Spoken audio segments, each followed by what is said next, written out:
Hello friends, welcome to our channel. Today we're going to take a look at another horrible case with you. The case of Dan Markel. Dan Markel was born in Toronto, Canada. In 1970, he was a highly intelligent and successful individual. Dan attended several universities, including those in Jerusalem and Cambridge, before earning his law degree from Harvard in 2001. After spending a few years working as a clerk in a law firm, he received an exciting opportunity in 2005. Florida State University was seeking someone with his qualifications to join their law school, and he accepted the position. Dan was well suited for this role because he enjoyed teaching and had a passion for criminal law. While teaching various legal subjects at the university, he also dedicated time to writing numerous papers on criminal law. Dan's life took a positive turn when he met his new partner, Wendy Adelson, on a dating site for single Jews. At the time, Dan was 33 and Wendy was 26, and they seemed to get along very well.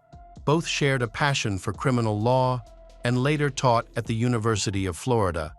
Their relationship progressed rapidly, leading them to get engaged and married on February 26, 2006. They enjoyed a fulfilling life together, each having their dream jobs and good incomes. In 2009, they welcomed their first son, followed by a second in 2010. Everything seemed wonderful until 2012, when their relationship deteriorated, resulting in their separation before their divorce. The couple kept the reason for their separation a secret, leaving others unsure why their marriage ended so abruptly. By 2013, they were divorced. One day, Dan returned from a business trip to find that most of the furniture in the house was gone. Wendy had taken most of their belongings with her, leaving only a few items behind.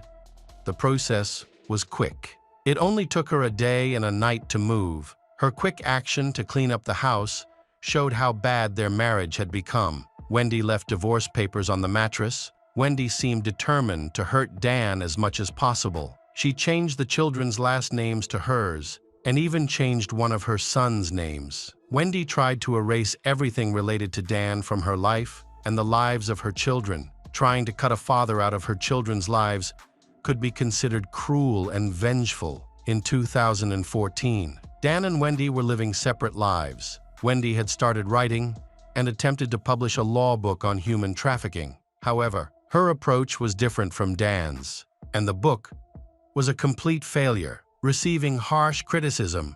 As a result, few people were interested in buying it. On July 18, 2014, Dan went to Wendy's house to pick up their kids for preschool, which was part of his usual routine. He also went to the gym and stopped by a few stores. But nothing out of the ordinary happened that day, until he returned home around 11:00 a.m. When he arrived, he saw that someone was waiting for him. Although the details of his phone conversation at that moment were not public, it was reported that the person waiting for Dan was there to ambush him. Before Dan could open the car door to get into the house, a bullet wounded him. A neighbor heard the explosion and ran out. Dan was still in the driver's seat. Surrounded by broken glass, the neighbor quickly called 911. The neighbor later reported seeing a car pull into the driveway just before the gunshots. He saw Dan in the front seat, in critical condition, still alive, but unable to call the police. When the ambulance was called, the police tried to get information from a neighbor. The only thing the neighbor saw was a silver Toyota Prius leaving the area right after the gunshots. The ambulance then arrived, and Dan was taken to the nearest hospital. Unfortunately, his injuries were quite serious, and Dan passed away in the intensive care unit 14 hours later. Dan, a man who seemed to have no enemies and was loved by everyone, was shot dead in his own driveway. A memorial service was later held for Dan Markel, attended by friends, family, and students who wanted to express their love, respect, and admiration for the professor. The main task of the police was to find a silver Toyota Prius that could be linked to the case, provided by a neighbor. At the same time, the police also began questioning his ex-wife, Wendy Adelson. She was brought in for questioning on the same day Dan was killed. As Wendy entered the interrogation room, she received a voice message from a friend who was a real estate staff. The message stated that there had been a shooting near where Wendy used to live and that she hoped Wendy was okay. The voice message continued, explaining that there had been a shooting at Wendy's old home and that her ex-husband was seriously injured and would likely not survive. Wendy was very upset and began to cry. She said that she had emailed Dan that morning and that everything seemed fine. She then asked the police what had happened to Dan. The police responded that they could not share any information until they had confirmed her whereabouts at the time of the shooting to rule her out as a suspect. Wendy told the police that she had left her home around noon to run an errand. When the police asked her if she knew anyone who would want to hurt Dan, she burst into tears and struggled to answer. She finally said that Dan was sometimes mean to people, but she couldn't believe anyone would be cruel enough to hurt him. The police then asked if Dan owed anyone money, and with tears in her eyes, Wendy revealed that Dan owed her child support. She seemed genuinely shocked by the situation. Police ruled out robbery as a motive because the killer did not try to break into a home or car or search pockets for valuables like a wallet, house keys, or credit cards. At the time, the only motive they could consider was revenge. But what could he have done to make someone pull out a gun and shoot someone in broad daylight like that? To gather more information, the police appealed to the public for help. Police confirmed that the murder was intentional and offered a reward for tips leading to an arrest and conviction. The reward started at $10 and increased to $25 over time. Additionally, an anonymous donor contributed a separate $100 reward. Police expanded their search for suspects by interviewing students, friends, and family members. However, their efforts were unsuccessful. As everyone described Dan as a kind person, no one could explain why anyone would want to harm him. 12 months after the crime, there have been no new leads. Police held a press conference and released a photo of a silver Toyota Prius. They did not explain why they waited a year to share this information. Further appeals from the public have yielded no results, and nearly 2 years have passed without any new leads in the case. The perpetrator has had enough time to destroy all evidence, making it difficult for police to solve the case. This continued until May 26, 2016, nearly 2 years after Dan's murder. A Leon County judge issued an arrest warrant for Sigfredo Garcia, a 30-year-old man charged with first-degree murder in the death of Dan Markel. Tallahassee police did not release details at the time of the arrest. However, a few days later, police learned that Sigfredo had an accomplice, Luis Rivera, also 30, of Miami, who was seen driving a rented silver Toyota Prius between motels on July 16-17. Police collected various pieces of evidence about the couple, including cell phone records, electronic toll collection data, and surveillance footage from nearby buildings and buses. They believed that on July 18, Dan was being monitored as he went about his daily routine, which included trips to kindergarten, the gym, and shops before heading home. However, one question has been raised: why would these two men kill someone they apparently never met? Police suspect that this may have been a contract killing, implying that Sigfredo and Luis were paid to kill Dan. If this was indeed a contract killing, then who hired them? Sigfredo and Luis realized that no matter how much money they were paid, their crimes could not be hidden. They then began to confess to the police that they were hired by Charlie and Donna Adelson. Charlie was Wendy's brother, and Donna was her mother. On the surface, they seemed to be respectable people.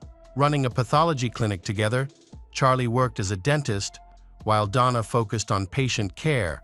However, This information was not enough to convict Charlie and Donna.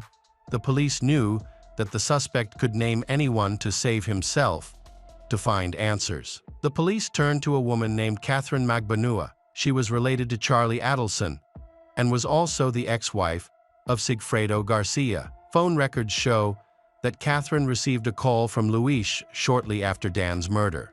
Likely to inform her that the mission was complete, Catherine was the sole intermediary between Luis, Sigfredo, and Charlie, as they had never met. Over a 12-month period, Catherine sent tens of thousands of dollars, starting a few months before Dan's murder and continuing for months afterward. Most of the payments were made by check, a risky option for Donna's family because checks were easily traceable due to the signature requirement. Each check sent bore Donna Adelson's signature. After investigation, it was discovered that Donna had a strong dislike for her former son-in-law, especially in the months leading up to the murder. She had sent a series of angry emails, filled with curses and insults, aimed at Dan.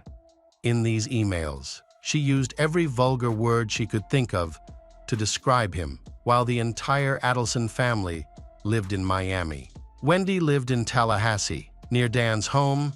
She wanted to move to Miami to be closer to her family, but Dan was against it. He did not engage in any violence or threats against Wendy, which allowed him to go to court and get a judgment preventing her from moving away with the children. During their divorce, they agreed to split custody of the children. In a 50-50 agreement, however, there was another reason Donna hated him. Dan went to court shortly before he was murdered to file a motion to prevent Donna from spending private time with her children without supervision, while serving time for other crimes. Luis asked to speak to the police. He said he had information that could lead to a deal. The police agreed to meet with him. During questioning, Luis shared his story. He said he did not know Dan was going to be killed until he was in the car with Sigfredo. Previously, Sigfredo had told him it was just a simple robbery. After getting in the car and learning about Dan Markel's murder, Luis was upset and insisted that he did not want to kill a man he had never met, especially since the man had 2 children.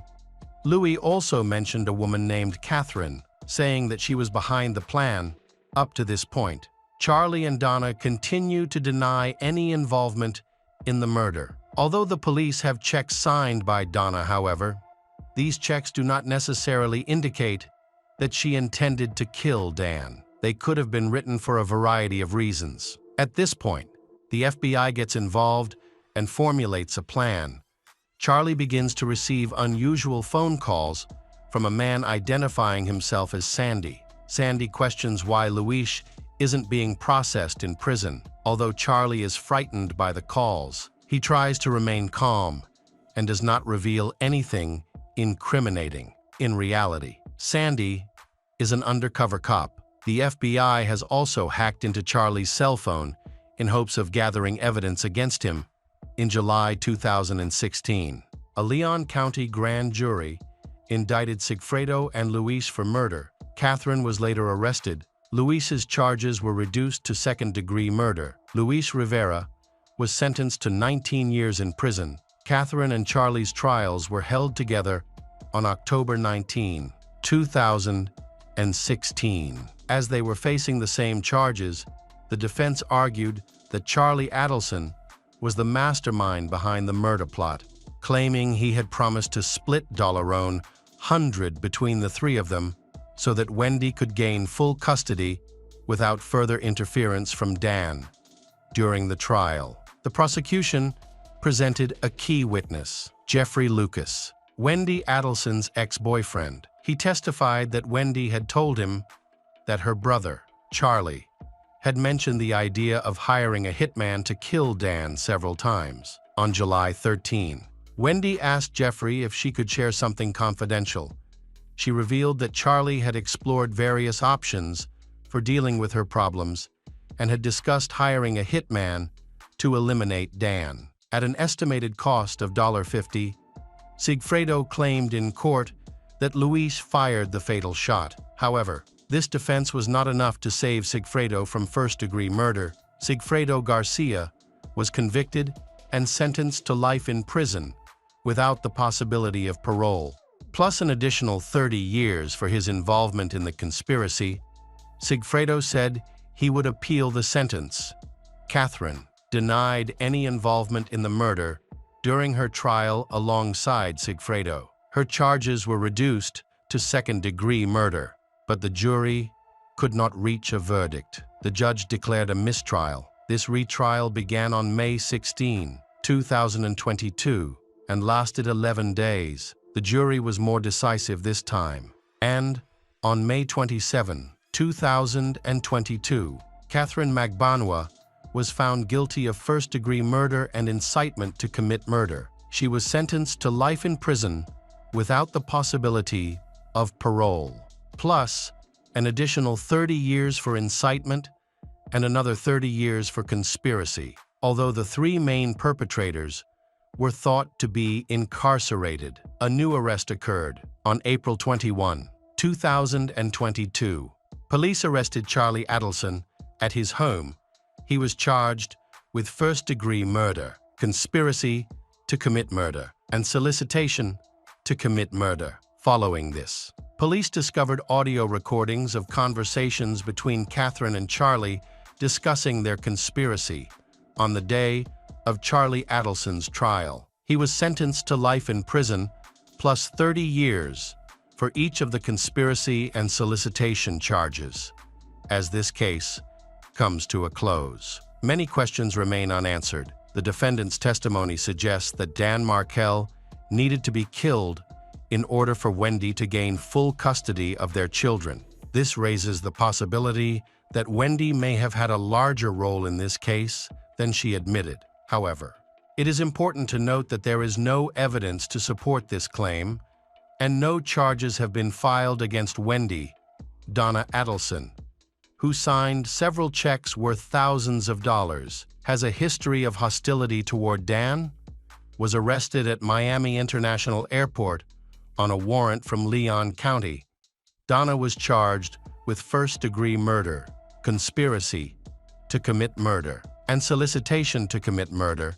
Donna's trial is expected to begin in late 2024 or early 2025. Dan Markel's friends and colleagues still remember him and his great contributions to legal issues. Dan devoted his life to his children, which is why he was in court so often.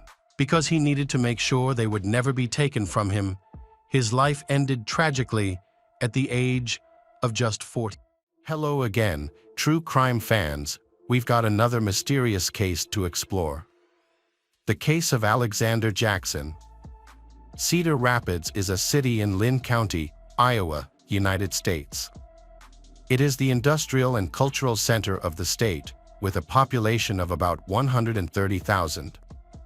It exemplifies the blend of modern urban living with rural traditions in America.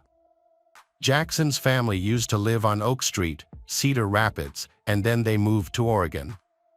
The Jacksons were a well-off family and had a harmonious family life. The children were well-behaved and did not exhibit any aggressive behavior. The Jacksons relocated in September 2011. Jan and Melissa Jackson purchased a 320-square-meter house for $400,000. Their two children were Alexander, known as Alexander, and their younger daughter Sabrina, with a 1.5-year age gap between them. Jan retired after a successful career in information technology, while Melissa, who had been a photographer, became a stay-at-home mom after their children were born to focus on raising them. Their family could afford their children's college education and yearly vacations to resorts, and they lived in a large, beautiful house. In the evenings, the parents prioritized spending quality time with their children, engaging in activities such as watching movies or playing board games. They also engaged in lively discussions on various topics, including economics and the children's future. Alexander, though quiet and shy, but he easily makes friends. On the contrary, Sabrina is more outgoing and talkative. After finishing school, Alexander developed a passion for video games, often playing late into the night and chatting online with friends. He graduated from Kennedy High School in 2019. During that time, Alexander played the flute and Sabrina played the oboe in the school symphony orchestra. Here, he partnered with an organization to create a project to renovate a house in the historic downtown area. He spent many hours painting the interior house to make it habitable for low-income families. His efforts were featured in the local newspaper, highlighting his dedication to socially beneficial project. Additionally, he participated in scouting. Sabrina excelled in her studies and was very active. In December 2019, she represented the presidential candidate during his visit to Sidora Pizza to discuss global warming issues. It was likely during this time that her brother, Alexander, began to feel distant from her. On the contrary, his father, Jan, are very close to him. However, Melissa and Sabrina behaved in ways that irritated him, particularly their lack of understanding or acceptance of his interest in gaming. Their differing views on life frustrated him, and when he discovered that Sabrina planned to vote for an independent candidate in her first election, his disdain for her grew. Perhaps he had harbored resentment all along, but it was only now that he realized how different his sister, Sabrina, was from him. At that moment, he realized that he would no longer be able to look at her the same way as before. Nor would he be able to cherish her the way he used to. Sabrina and Alexander were opposites in many respects: academics, extracurricular activities, and personality. Sabrina was a strong student, while Alexander did not, though he had no health or substance abuse issues. His difficulties were with his studies. This caused conflict with his father. Initially, they gave him a chance, but his grades continued to decline. He managed to complete only one semester, then, his academic performance plummeted, resulting in failed exams. He had previously worked at the university food court but eventually quit that job as well. Alexander always dreamed of opening his own business, but he didn't know how to achieve it. At the end of the semester, when the children returned to their parents' house for the summer, Jan learned about his son's problems with his studies. Alexander, unable to hold back, he decided to take drastic measures. He gave Alexander an option: find a job or move out if he didn't want to continue studying. At that moment, Alexander felt a betrayal that hurt. On the morning of June 15, 2021, everything seemed routine. The neighbors had no idea that just a few doors away, in a house basement, lay the body of a man who had been shot. At 8:23 a.m., Alexander called 911, reported encountering a weaponed man at his home. He said the intruder came up from the basement, where his father, Jan, was staying. The intruder then shot his entire family and injured him. When the officers arrived, they discovered a blood-soaked scene, with 3 bodies in different rooms.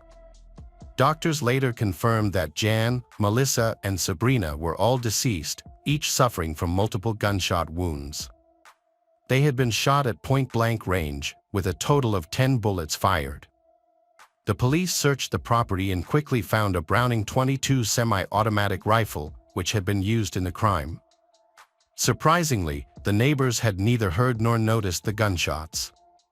During the investigation, detectives discovered that Jan had left a rifle on the fireplace, making it easily accessible. It was used in the family's murder. He had left it there after cleaning it the previous day. Normally, the rifle was stored in a locked gun cabinet.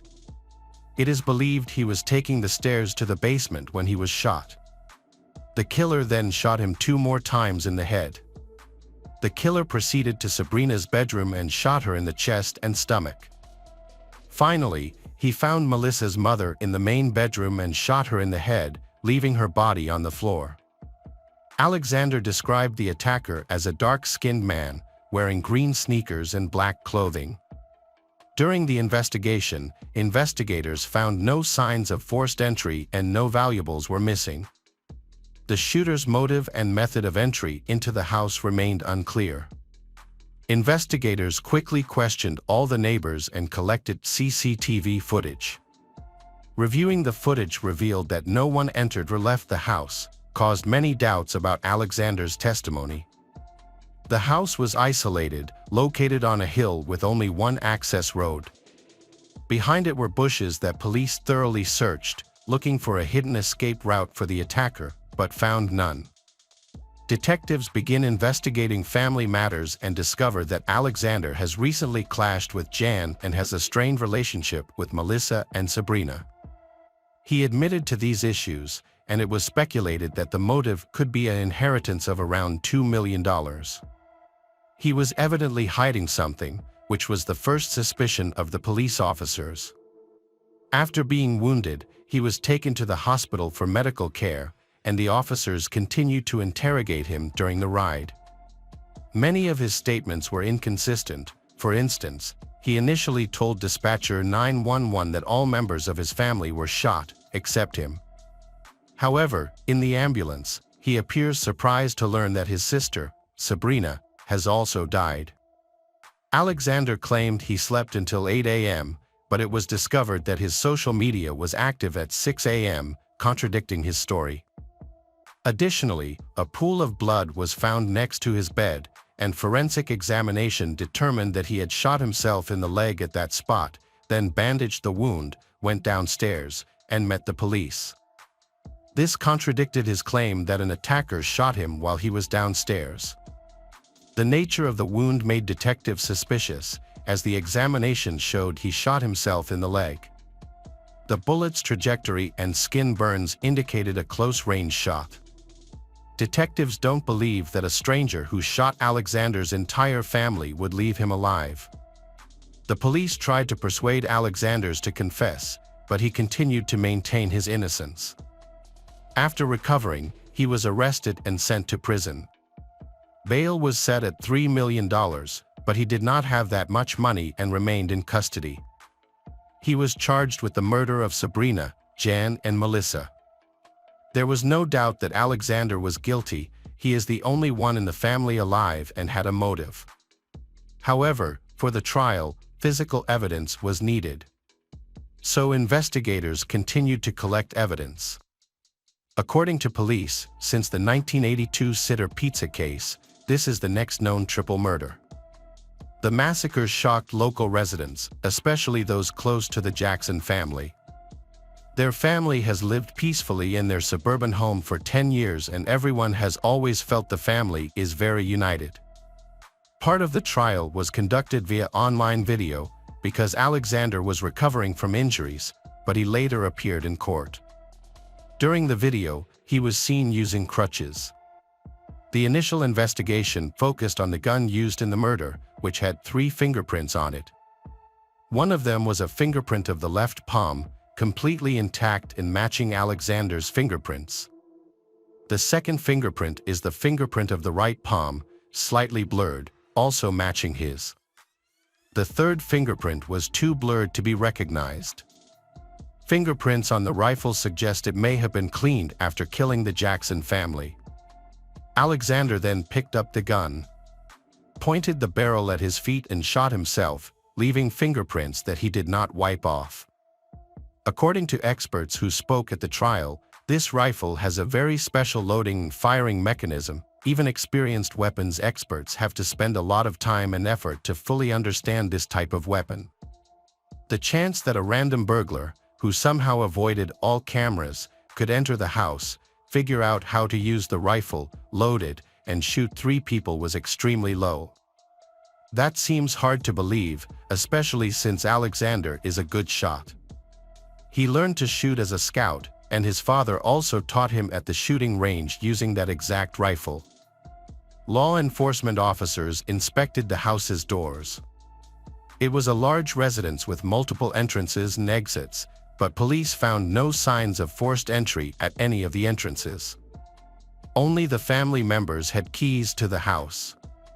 The prosecution presented its version of incident as follows: Alexander had an argument with his father, Jan, about his academic problems. As a result, Jan told him to either move out or get a job. At that time, he had only $30 in his account.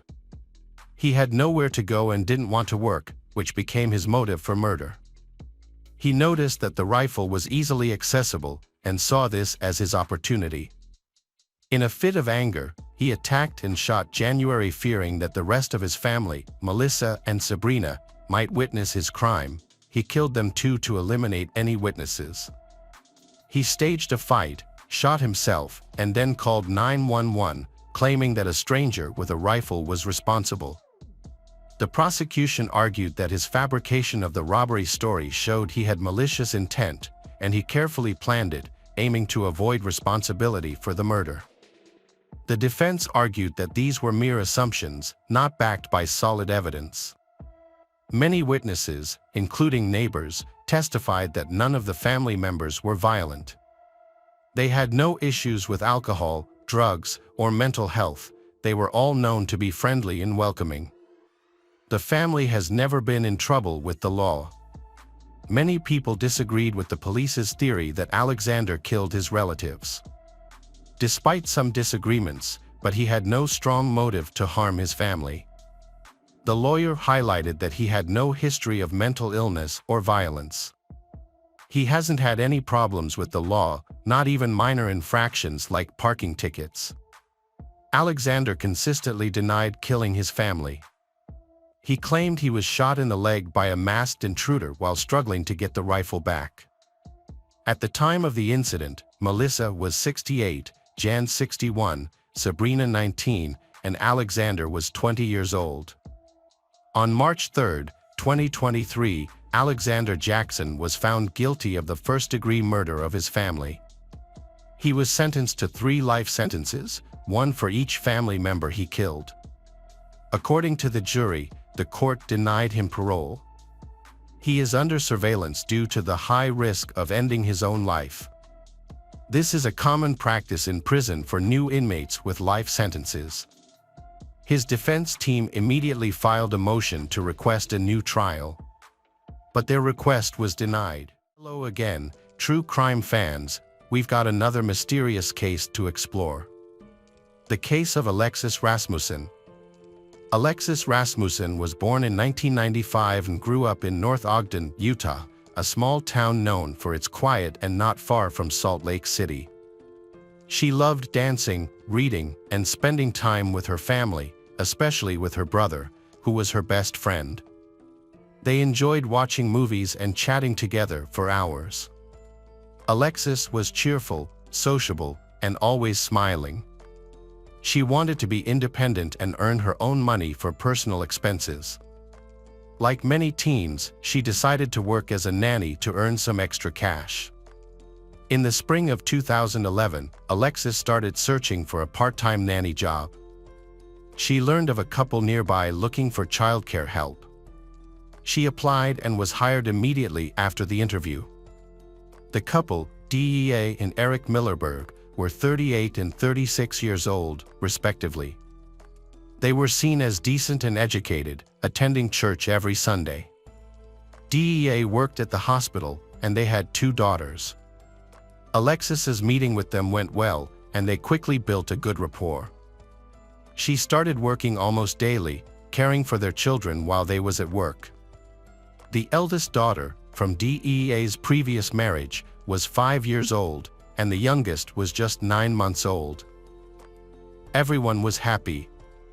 Alexis had pocket money, which she spent as she wished and even managed to save some.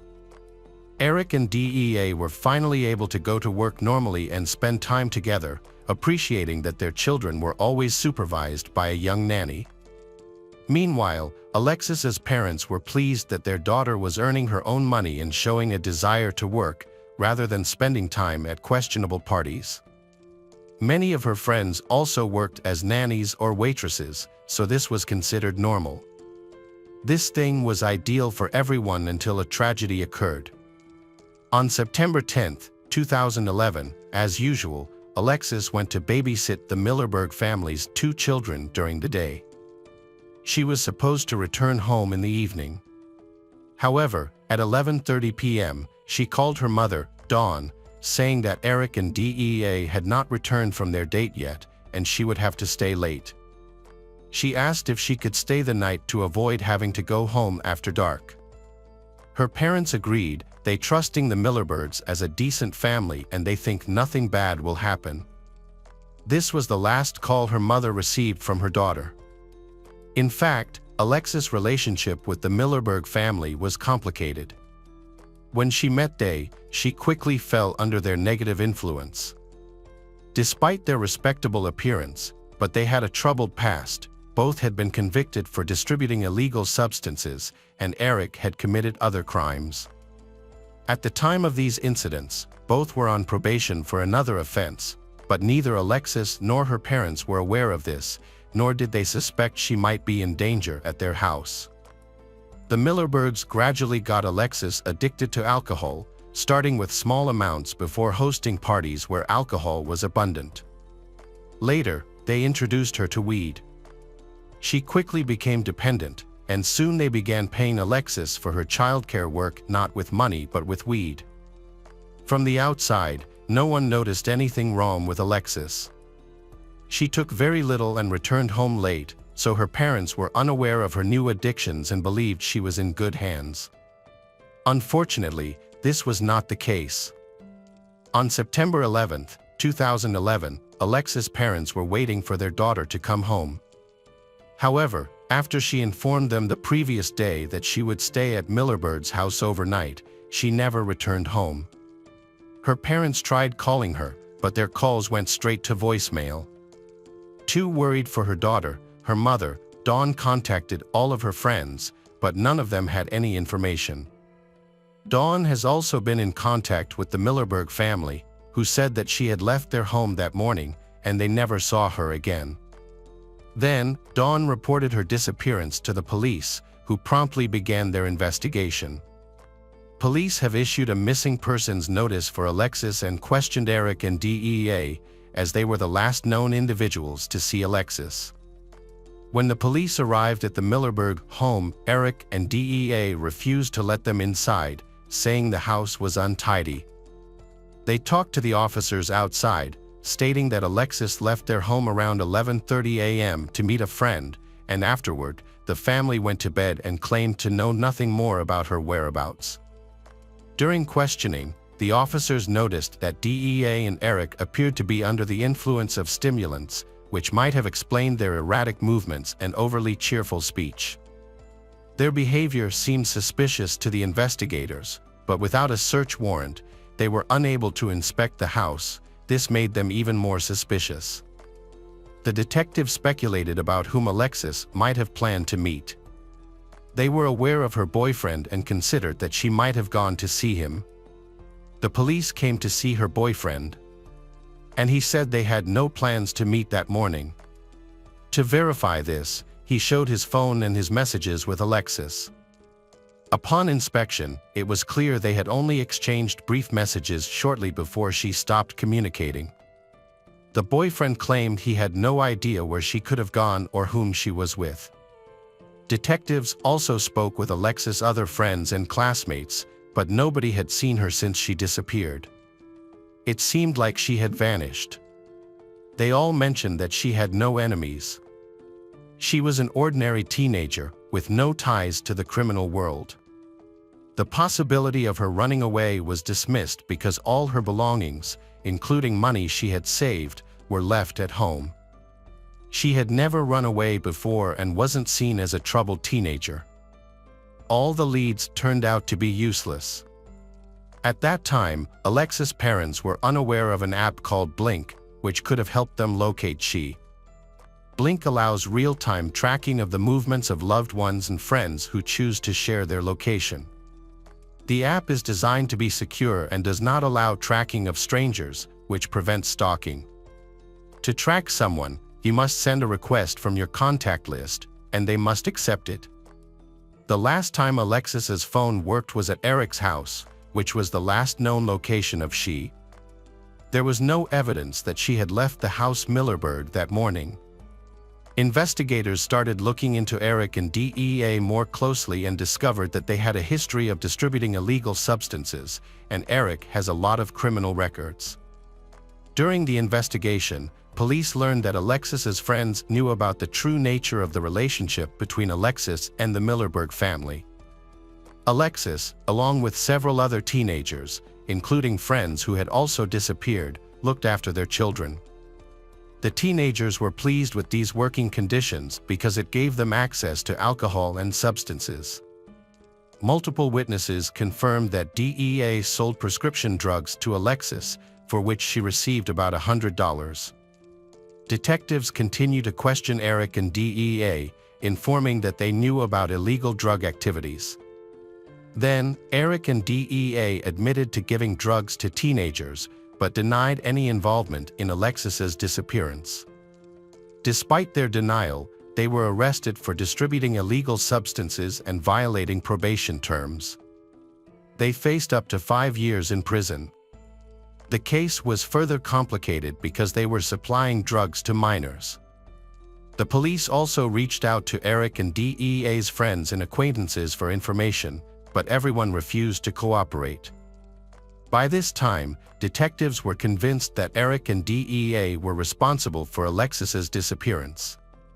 Detectives have obtained a search warrant for the Millerberg family home and conducted a search. Although they didn't find anything suspicious, they did discover a large quantity of illegal substances. Their 2 children, the eldest daughter was placed with her biological father, while the youngest child went to a foster family. A month into the investigation, a confidential informant contacted the officers by phone. He revealed that on the night of the disappearance, Alexis stayed at the Millerberg family house. She didn't leave or meet anyone the next morning. That night, Eric offered her strong substances, and she agreed to try them. Afterward, she started acting crazy and not understanding what she was doing. Eric persuaded her to engage in intimate relations. During the incident, Eric and DEA noticed that the girl was extremely disoriented and had an unusually low body temperature. DEA, who had medical training, realized she needed urgent assistance. They carried her to the bathroom and placed her in hot water to warm her up. Then, she regained consciousness and seemed to improve. She asked to be left alone to relax. Eric and DEA left the house to smoke and think about their next steps, as they were very frightened by Alexis's condition. When they returned, they noticed she was still cold. They then took her out of the water, wrapped her in a warm blanket, and placed her on the bed. They went out again for another smoke break to discuss the situation. Upon returning, they found she unconscious, with a mucus-like substance coming from her mouth. DEA, being a nurse, attempted to resuscitate her using all her skills, but it was too late, she had already died. Eric and DEA were scared, as they were on conditional early release and were on house arrest, and they did not want to go back to prison. In their panic, they sought help from friends to dispose of the body. They needed a car, which they didn't have, but everyone refused to assist, not wanting to risk jail for aiding and abetting. Desperate, they contacted another friend to borrow a car. He agreed, and they placed Alexis's body in the trunk and drove to another county. There, in a remote forest area, they hid her body. The confidential informant, Smith, reported everything to the police.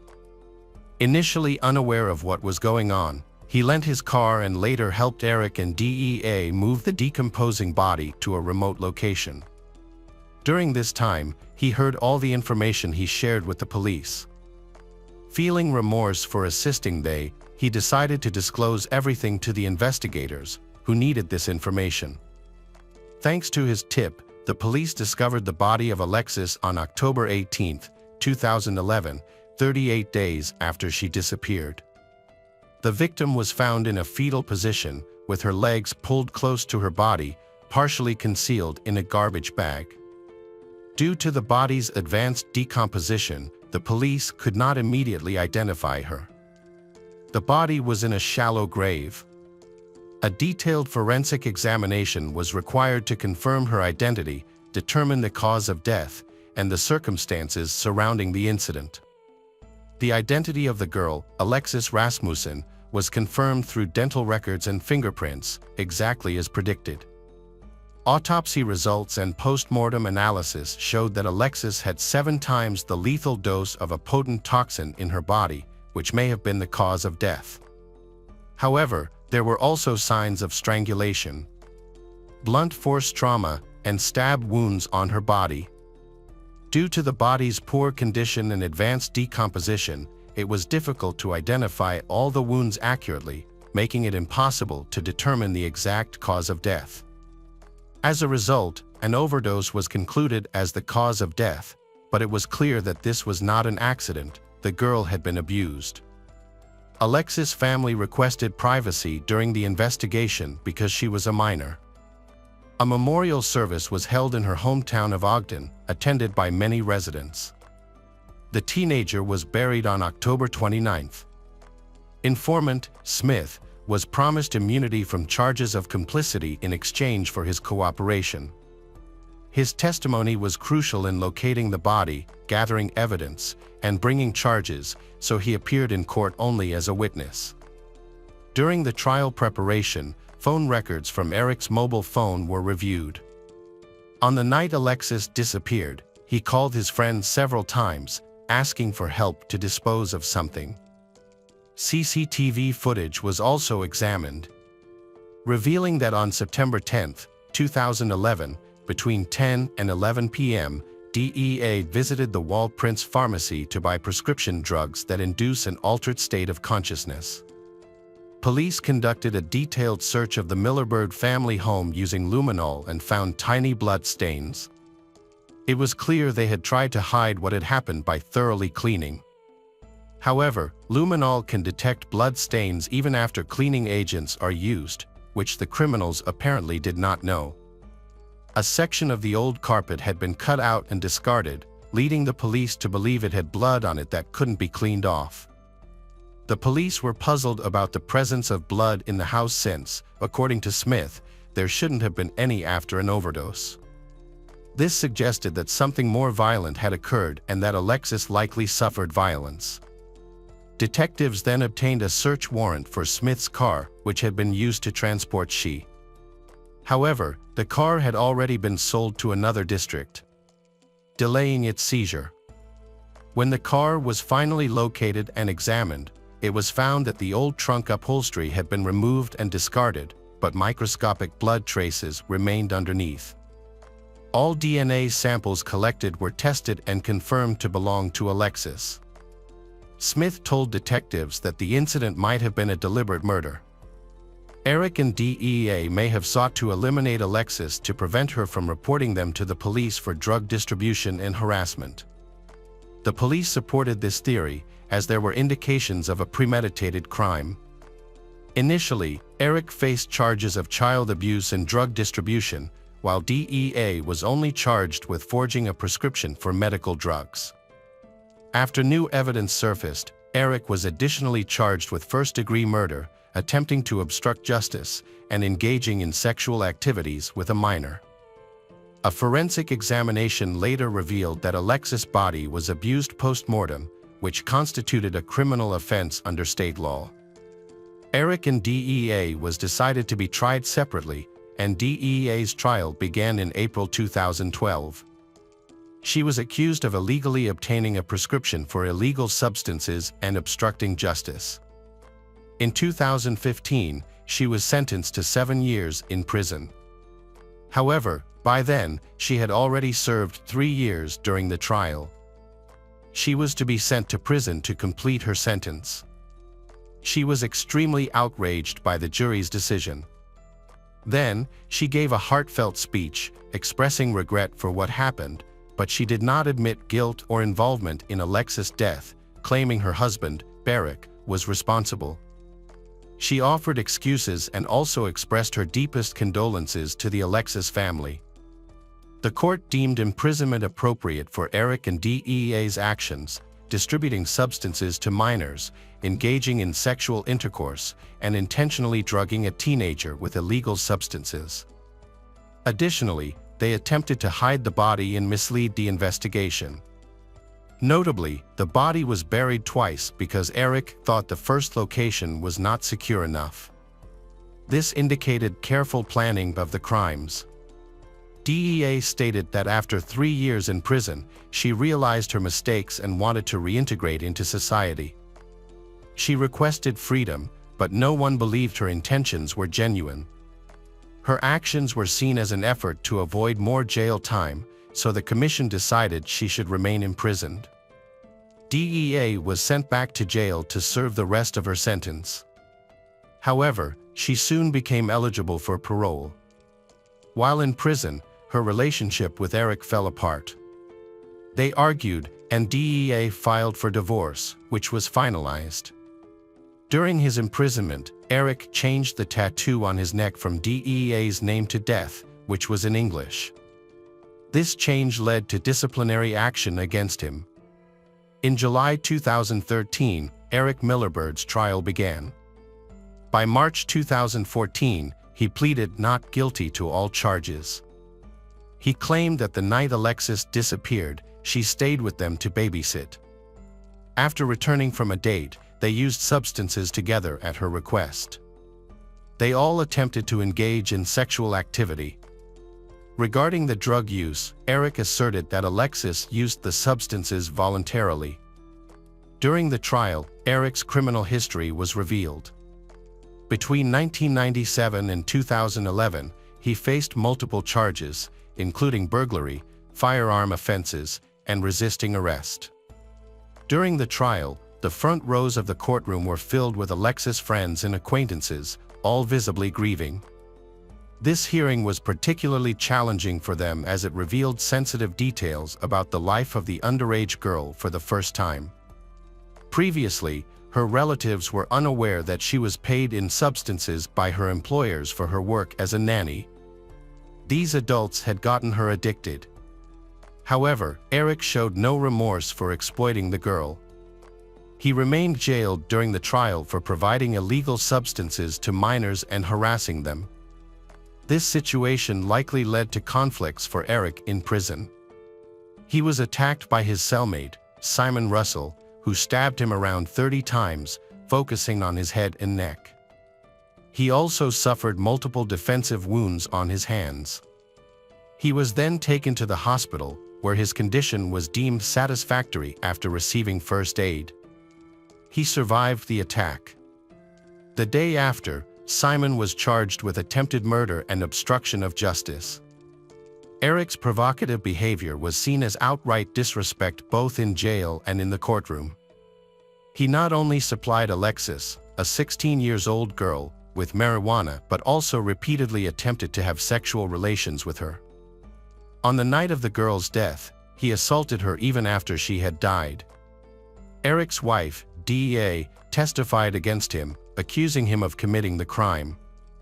She stated that he forced Alexis to take 3 doses of drugs and then started to harass her. When Alexis became ill, they attempted to help her, but it was too late, and she died. Despite this, Eric still engaged in sexual intercourse with her after her death. The prosecution supported this account. The prosecutor argued that Eric behaved monstrously, exploiting Alexis's trust, coercing her into consuming hard drugs, and then assaulting her by stabbing and bludgeoning her. They claimed his sexual desire was the main motive for the murder. However, Eric's lawyer contended that DEA's testimony was false, accusing her of manipulating the situation to avoid punishment and by shifting blame onto her husband. Actually, the prosecution only presented communication records from Alexis' accounts, with no evidence from DEA that Eric had given her a lethal dosage of illegal drugs. The medical examiner's report stated that the official cause of death was an overdose, despite other injuries sustained. There was no definitive proof that Alexis didn't inject the drugs herself, only witness testimonies could clarify any involvement in her drug use. However, Eric and DEA blamed each other. The defense argued that DEA's involvement in the crime was greater than she admitted and that she was equally guilty. They alleged that she urged Eric to kill Alexis and dispose of the body. The lawyers claimed Alexis's death was accidental due to an overdose. Furthermore, the defense lawyers suggested that DEA should bear significant responsibility for the incident. The prosecution argued that Eric supplied Alexis with illegal substances to harm her. She deceased also had other injuries, including head trauma from a blunt object and some fresh wounds, indicating it wasn't an accident. According to the prosecution, it was clearly murder, with Eric directly responsible for her death. They demanded the harshest possible punishment for Eric, describing him as a manipulator who first got the girl addicted to mild illegal substances and then continued to administer them for his exploitation.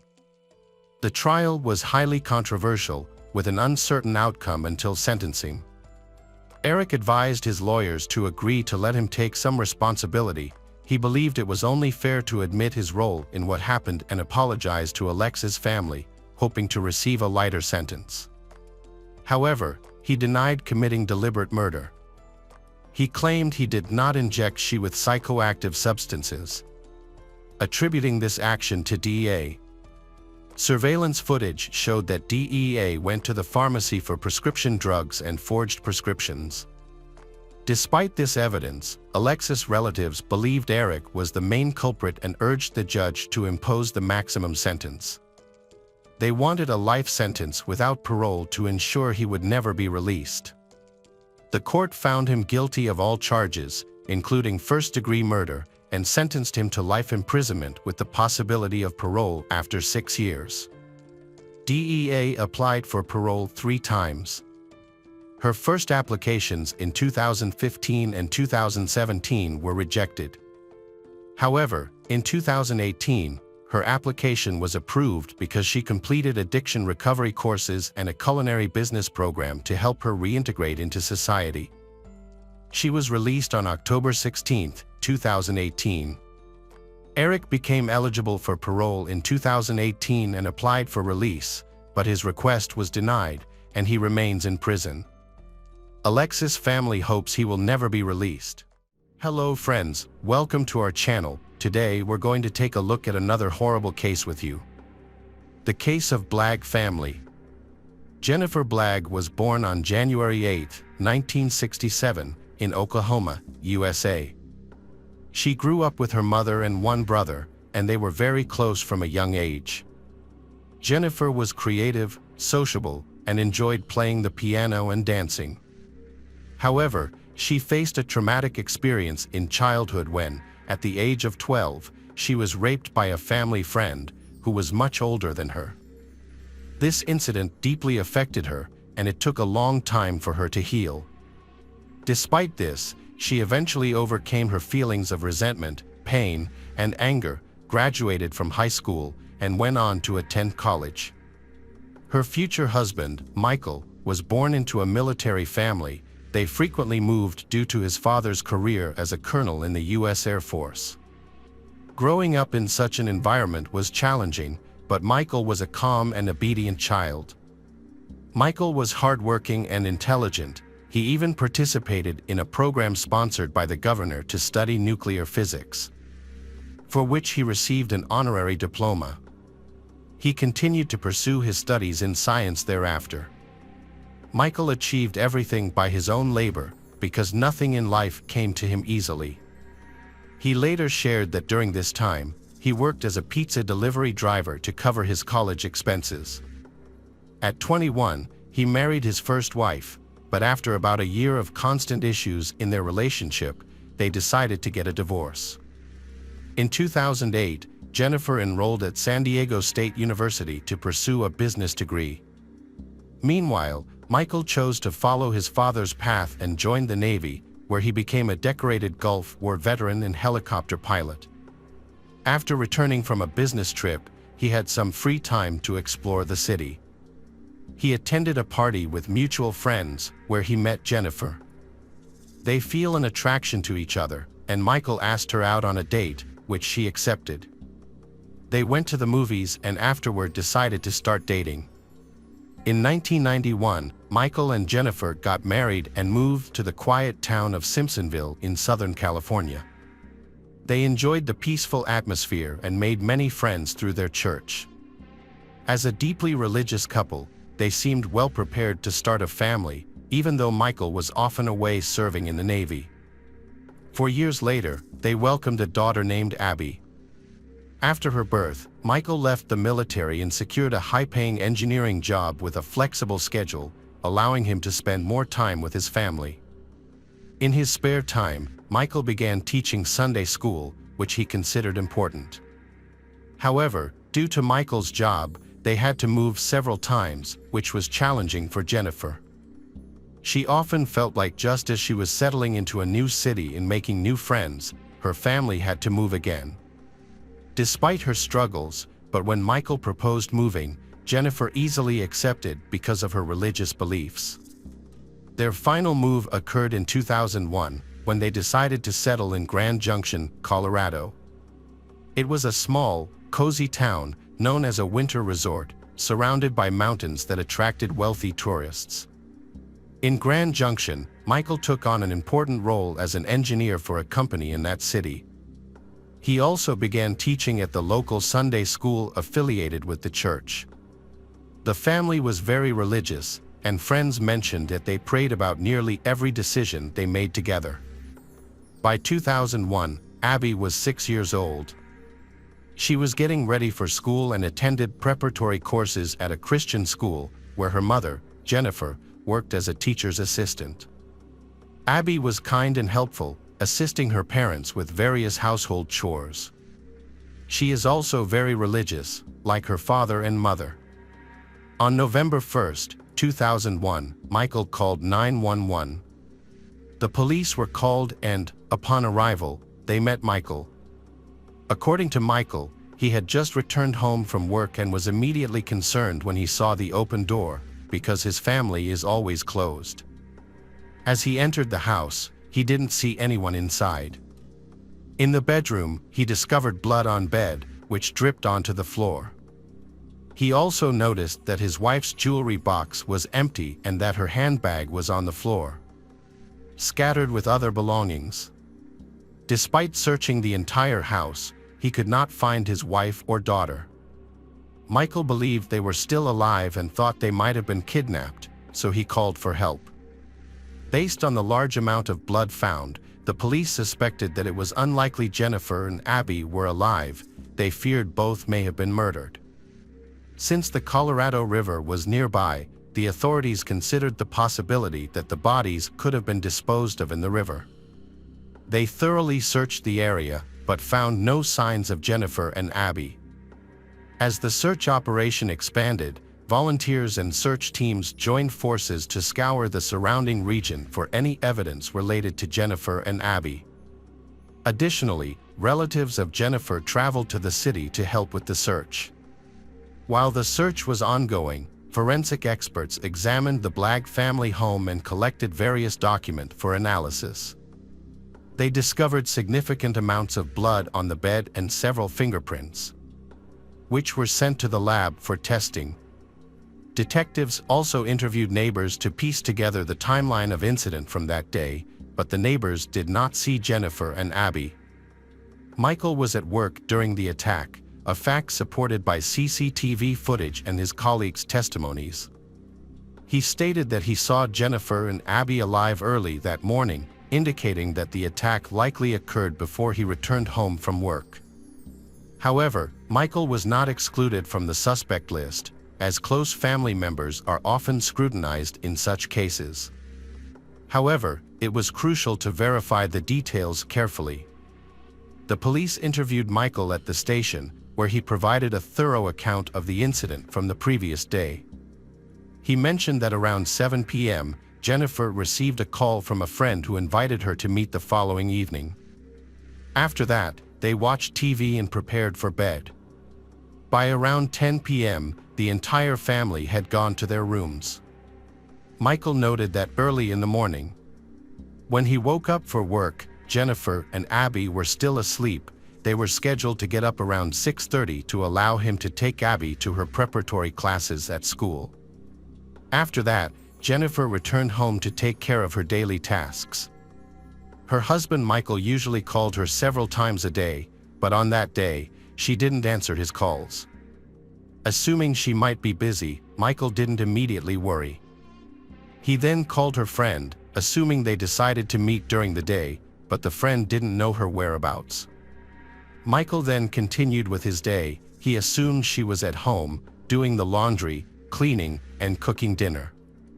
As soon as Michael returned home from work, he sensed that something was terribly wrong.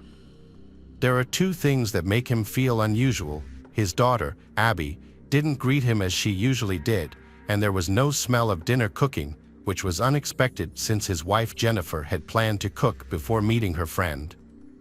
The scene became even more ominous when he spotted blood and immediately dialed the police.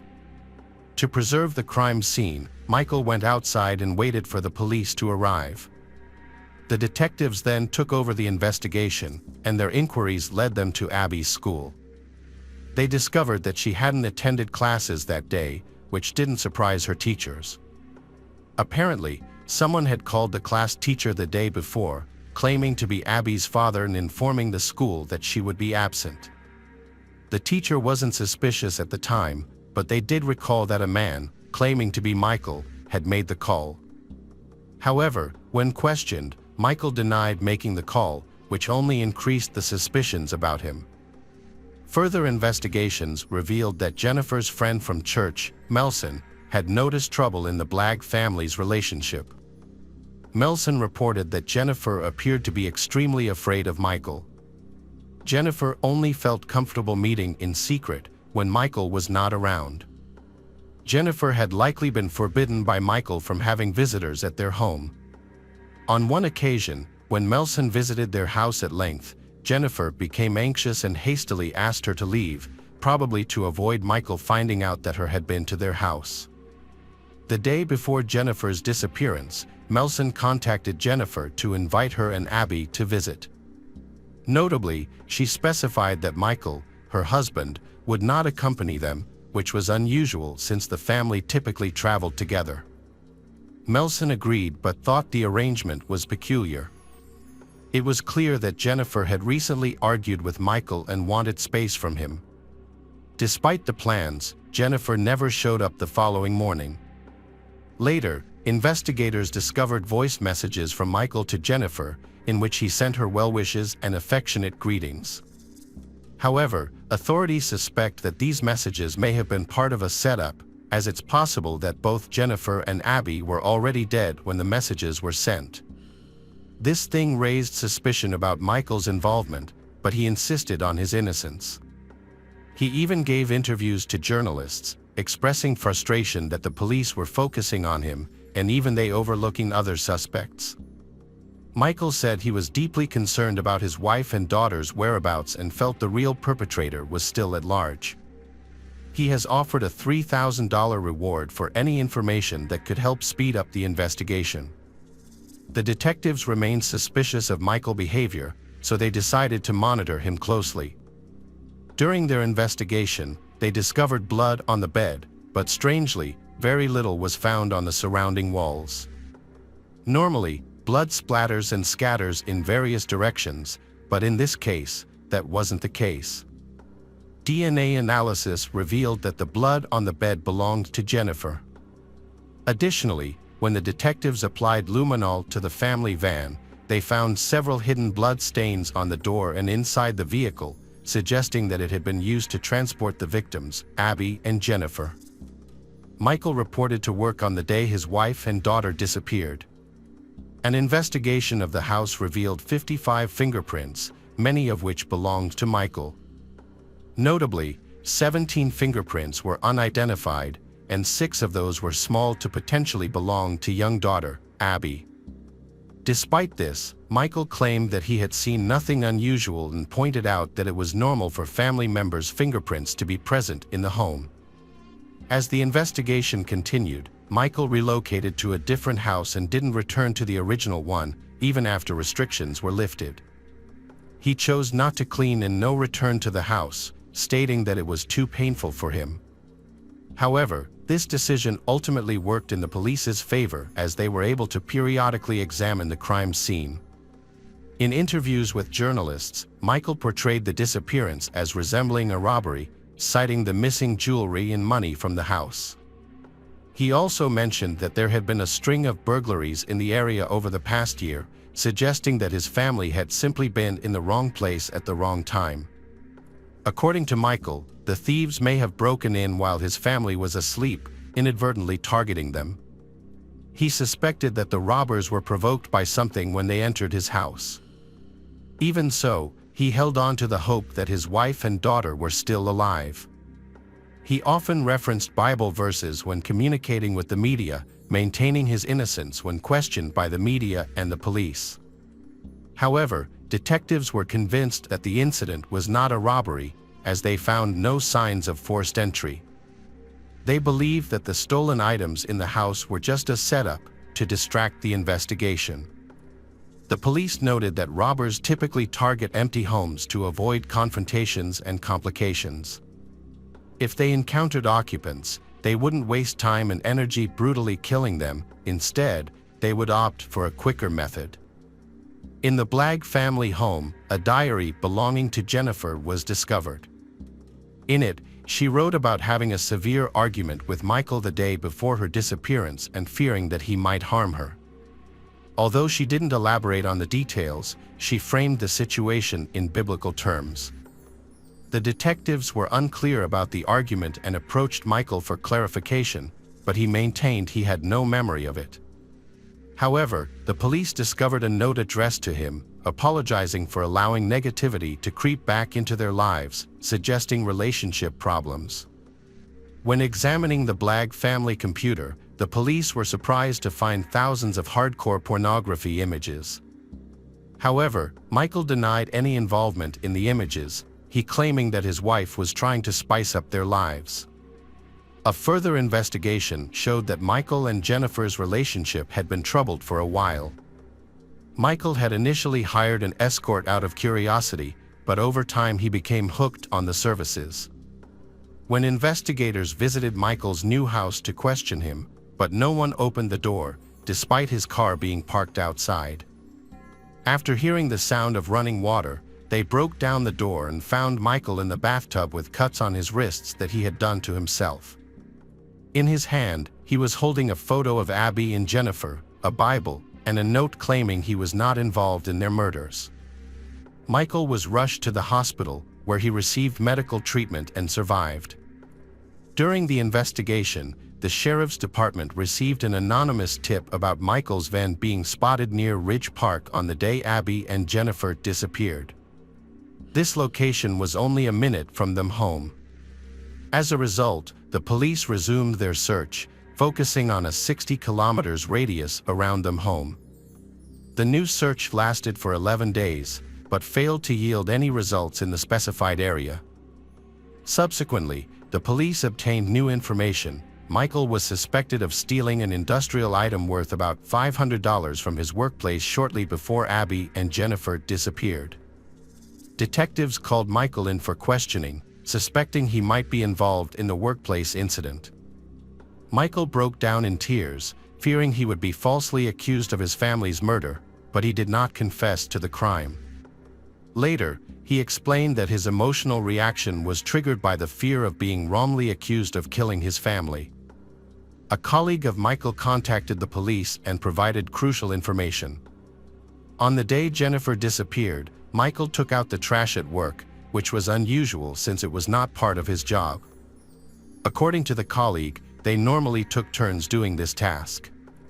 However, on that particular day, Michael insisted on doing it himself. He reacted aggressively when his colleague offered to help. It now seemed clear that Michael was trying to dispose of evidence.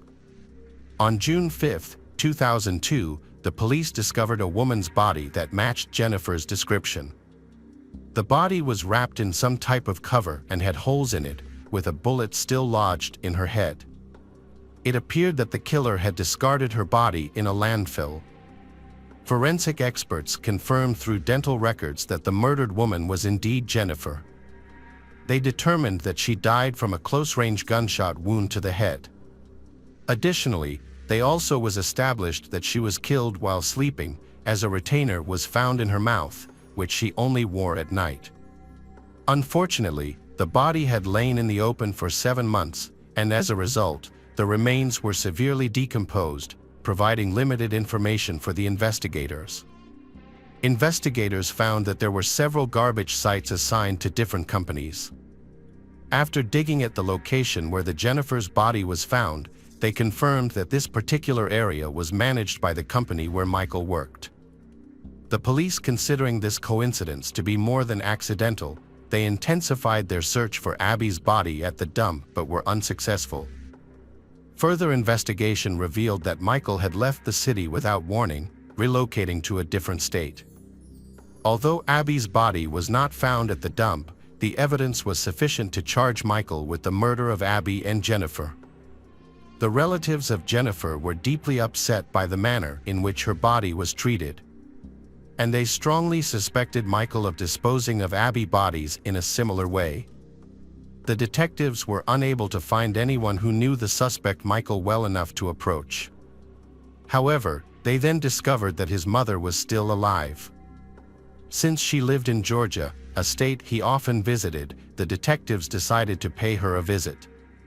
Upon arriving at her house, they were met by a man. He was identified as Michael, who was subsequently arrested and transported back to Colorado to face charges of double first-degree murder. Following Michael's capture, the search teams decided to re-examine the landfill area. They regrouped and brought in volunteers to aid in the search. Over the course of 7 weeks, they searched through 7,000 tons of trash, but unfortunately, they never found Abby's body. The prosecutor's office suspected that Michael was living a double life. On the surface, the family appeared perfect, but in reality, Michael was manipulative and cruel. However, his first wife did not support these claims, stating that she had never experienced insults or physical abuse from him. In contrast, several witnesses reported that Michael's relationship with Jennifer was troubled from the start, with frequent arguments even before they got married. Michael and Jennifer's issues stemmed from Michael's love for partying and spending time with friends, while Jennifer wanted to build a strong family and asked him to stop going out. Eventually, Jennifer issued an ultimatum, and Michael chose to commit to her. They got married, and soon after, they had a child. During this time, Michael was still serving in the Navy, which often left Jennifer alone to cope with postpartum depression and care for their newborn daughter. Although she faced many difficulties, but Jennifer never complained. However, the relationship began to deteriorate due to domestic issues. After that, Michael found a job as an engineer, and things seemed to improve. He also started teaching at a Sunday school. However, his fellow teachers disagreed with his teaching methods and views on discussing topics like sex and abortion with teenagers. His liberal approach clashed with the conservative values of the Sunday school, leading to him having to quit his job there. Following this, the Blagg family traveled a bit more before settling in a new location to start fresh. This move resulted in big debt because their house in South Carolina took a long time to sell. Jennifer was initially unhappy in their new home and frequently called her friends, wishing to return. However, since Michael was earning a good income and managing to pay off their debts, she chose to stay with him during this challenging time. Before the violent incident occurred, there seemed to be a serious issue in the marriage. A local law firm employee reported that a few days before Jennifer's disappearance, she sought marriage and family counseling. Unfortunately, she was turned away because the lawyer was on vacation. Jennifer revealed that she had been a victim of Michael's violence and wanted to initiate a divorce. The firm intended to assist her as soon as they returned, but she vanished before they could meet again. Although police searched her house, car, and garage, they found no traces of her blood. However, it was suspected that Abby was likely murdered because she may have witnessed her mother's, Jennifer, murder. It was believed that she was probably strangled, which could explain why there were no blood traces found. The prosecutor's office decided to pause proceedings to gather information about the child Abby. Without a body, proving the murder would be extremely challenging. Michael was released on bail and allowed to stay with his mother within the city while awaiting the hearing. Michael claimed he could not have killed his family, stating he had no motive. He insisted that family relations were good and mentioned he had been preparing for Christmas by buying gifts worth over $5,000 for his loved ones. However, no one found his claims credible. The hearings were scheduled for March 2004.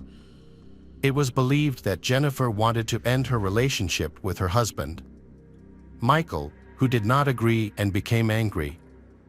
The prosecutor's office suspected that he killed both his wife and possibly their daughter during the night, then hid their bodies and went to work in the morning, trying to dispose of them with the trash. After his work shift, Michael returned home and called the police. Jennifer's mother testified for the prosecution. At first, she supported Michael, but her opinion changed when she saw the evidence. She claimed that Michael had been abusive to Jennifer for a long time, particularly when he was drinking. During those times, he would often attack and choke Jennifer, sometimes leaving her unconscious. After 12 hours of deliberation, the jury found Michael guilty of murdering Jennifer and sentenced him to life imprisonment without the possibility of parole on April 16, 2004. Although the trial concluded, but Michael's story did not end there. 10 years later, Michael had a chance to retry his case. Throughout the years, his lawyers searched for any possible ways to appeal. One major issue was that one of the jurors was blind, making it difficult for him to fully assess the evidence presented. Additionally, a female juror had intentionally provided false information on her questionnaire. She later confessed, explaining that her bias against Michael stemmed from her own experiences as a long-term victim of domestic violence. This affected her ability to objectively consider the details of the case, resulting in her vote against him. As a result, the verdict was overturned, and preparations for a new trial began. The lying juror was found guilty of contempt of court and received the 10-day prison sentence along with a $10,000 fine.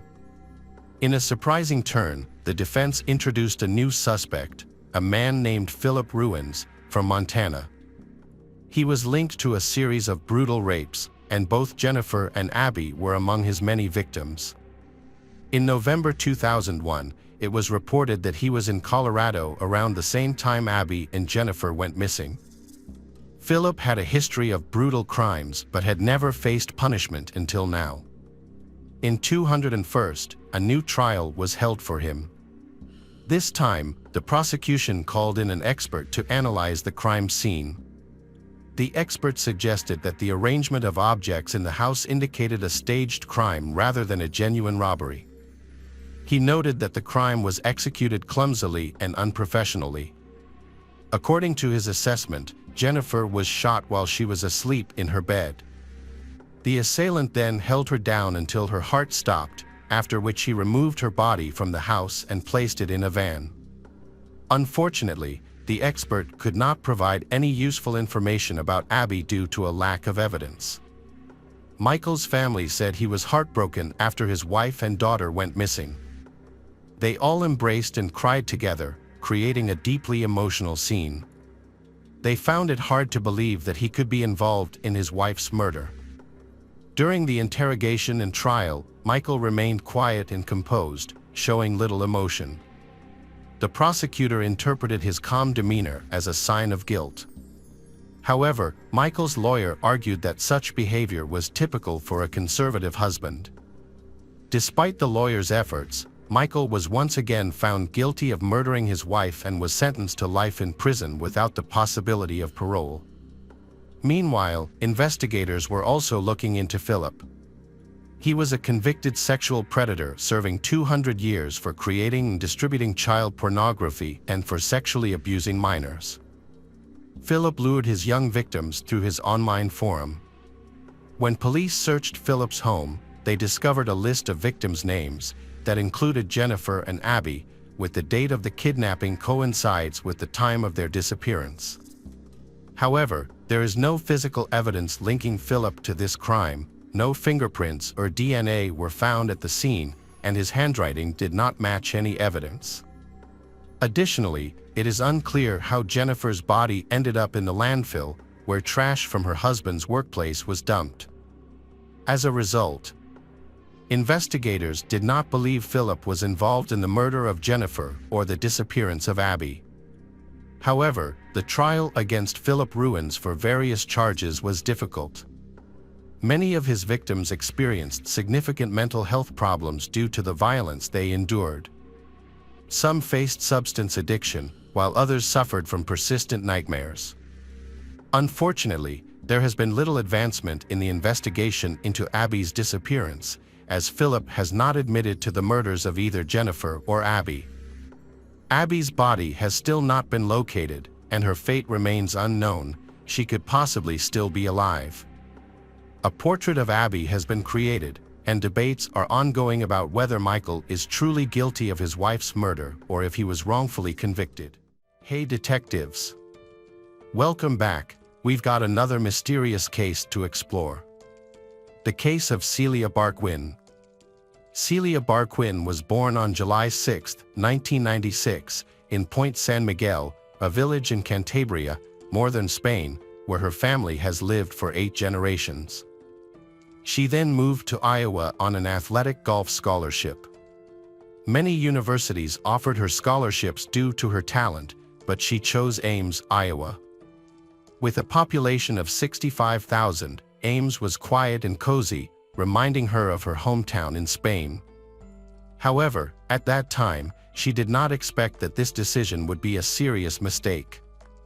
Celia has a wonderful relationship with her family, who remained in her homeland. Her parents, Maria Rosa and Marcos Barquin, had 2 children, Celia and Andres. Marcos worked as a butcher, and Maria was a saleswoman at a clothing store. However, after their children were born, Maria became a housewife, focusing on raising the children and managing household tasks. The family was not wealthy, they lived modestly but were close-knit and supportive. Their children are their top priority, and their parents did everything to ensure that their children receive a good education and started their lives on the right path. Andres pursued a law degree, while Celia, a talented golfer, earned a scholarship to study in the United States. Celia's mother, who loved golf since childhood, passed on her passion for the sport to Celia. Being smaller than other girls her age, Celia learned to use specific techniques to win. When growing up, her petite figure enabled her to practice continuously to improve her abilities. Her dream was to become a successful professional golfer, not for fame, but to support her parents. Celia often expressed her desire to buy them a house and take care of them. To achieve this, she practiced diligently to improve her skills. Celia has achieved numerous titles and awards for her victories in various competitions. She won the European Women's Amateur Championship in Slovenia in June 2018, placed second in the women's team golf competition in Europe. Was the 2018 Big 12 Women's Golf Champion in the United States, and was named the 2018 Iowa State Athlete of the Year. There were high expectations for her, and many believed she had a bright future. When Celia moved to the United States, her relationship with her family remained strong. She talked to her parents daily, sometimes even 4 or 5 times a day when she had free time. Celia missed her family a lot. A nightly call to say goodnight and share the day's successes was a cherished routine. During vacations, she visited her family in Spain. Even while on vacation, she continued to train hard to improve her skills. Her mother supported her passion and often trained with her. Celia was comfortably settled in Iowa, living with her boyfriend, Carlos Nigri Nabeles, in a rented apartment. When Celia and Carlos met at the university, she was dating someone else, but Carlos fell in love with her at first sight. Her charming smile, piercing gaze, cheerfulness, and kindness captured his heart. And her determination and perseverance earned his deep respect. Although Carlos had to accept that she was with someone else, but he became her best friend and consistently supported her. For over a year, he stood by her side, then she became disillusioned with her boyfriend and broke up with him. After another walk together, Carlos finally confessed his feelings, and Celia pulled him by the shirt, kissed him, and without saying a word, left in a car. He was so happy she felt the same way that he ran around his room shouting with joy. That's how their romance started. To celebrate the beginning of their relationship, Carlos even set off fireworks to impress her and sent her a video where he told her she was amazing and one in a million. From then on, they were inseparable, and over time, they moved in together and started living together. Lately, their conversations were filled with dreams about their wedding venue and even the names of their future children. They were already engaged and planning the most important event of their lives for May 2017. Carlos had graduated from college and secured a job at an engineering firm in Ames. Celia was in her final semester at Iowa State University, also majoring in civil engineering. After completing her athletic career, she aspired to become an engineer and make a positive impact on people, wanting to demonstrate that women can succeed in construction as well. Celia excelled in her studies and successfully showed that women can thrive in this field. Celia had many friends and enjoyed surprising them with delicious Spanish dishes that she cooked very well. Among the university students, a popular video showed her skillfully tossing a Spanish omelet, flipping it in the air, and adding butter to make it burst like a fireball. Her friends loved this performance and often asked her to repeat it. In the summer of 2018, Celia spent her time in Spain with her family before returning to Iowa to graduate. She was a promising athlete on the Iowa State women's golf team and also competed individually. She was preparing for an upcoming competition. But unfortunately, those plans did not materialize. Celia's assassin has been following her and he has also planned an attack. On the ill-fated day of September 17, 2018, Celia arrived at the golf club after finishing a conversation with her mother. The staff, familiar with she, informed her that a group of 15 older men from Des Moines would also be playing golf. At 8:45, the group was sent to the starting line near the first 4 holes. Celia watched them arrive in golf carts and start playing. The retirees invited her to go ahead and start her game. Celia pushed the golf club to the first hole and then moved to the 4th hole to avoid delaying the older men. The seniors described her as polite and friendly. She then proceeded to the 7th hole, which was unpopular due to its distance from the other holes and its location next to Squaw Creek Park, known for dense vegetation. Athletes often avoided this area because it was sometimes frequented by unauthorized park visitors and aggressive homeless people. However, Celia was not familiar with this club and unaware of its thing, so she went there. To reach the 9th hole, players must cross a bridge along a wide path and then pass through a wooded area. One coach described this area as eerie, likening it to Sleepy Hollow. Celia went in that direction. Later, at around 10:30 a.m., a group of 15 people arrived in the area and found Celia's golf stick with her belongings, but Celia was not there. While the group played, they noticed that Celia hadn't appeared even after 10 minutes, which was unusual. Concerned, they decided to approach Celia's golf stick and look for her. Upon closer inspection, they found her t-shirt, baseball cap, and other items scattered on the ground, with her phone left. While it seemed some items might have accidentally fallen from her pocket, the presence of her t-shirt and the abandoned phone was puzzling. They searched the surrounding area but did not find anyone. Subsequently, they notified the club management to report this troubling discovery. The group reported seeing a young, blonde girl playing golf earlier, but now she was missing, and her belongings were left behind. The staff who arrived recognized her as Celia and began searching for her. In less than half an hour, they found a body floating in the pond near the 9th hole and called the police. Once the body was retrieved from the water, police identified her as Celia Barquin, the reigning European champion. She had been stabbed multiple times in the neck and torso. A search dog quickly picked up a scent and led officers to a tent in a wooded area of Squaw Creek Park. The tent was empty, but there was blood inside. The police suspected that a homeless man had been living there and might have attacked Celia, so they began searching for him. While the police were searching the area, a man approached them. He introduced himself as Colin Richards and mentioned that he lived nearby and was there to collect his tent. Colin, like Celia, was 22 years old, but they were complete opposites. The police suspected him of the murder because his face was covered in scratches. In a black backpack he carried, they discovered bloody clothes, a t-shirt and shorts, which he had replaced with clean ones.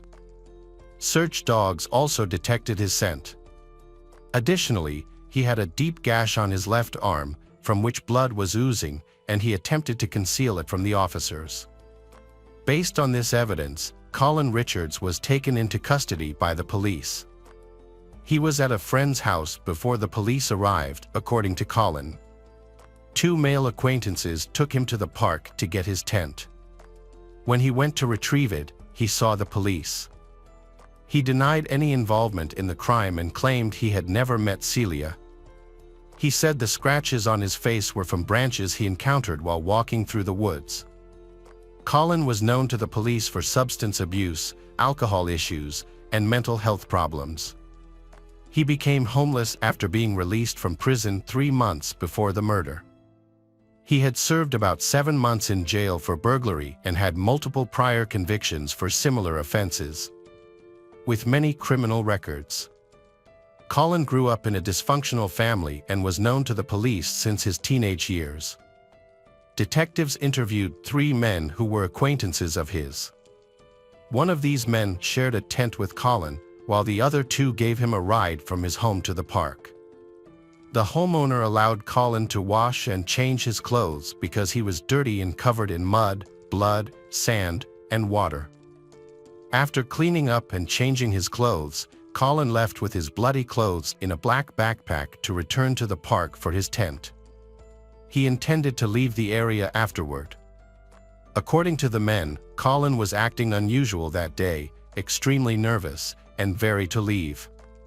He didn't explain his sudden decision, only mentioning that he had cut himself badly and dirted his clothes.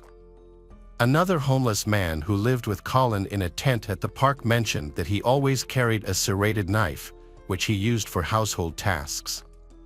A day before the murder, Colin confessed to this friend his desire to rape and kill someone.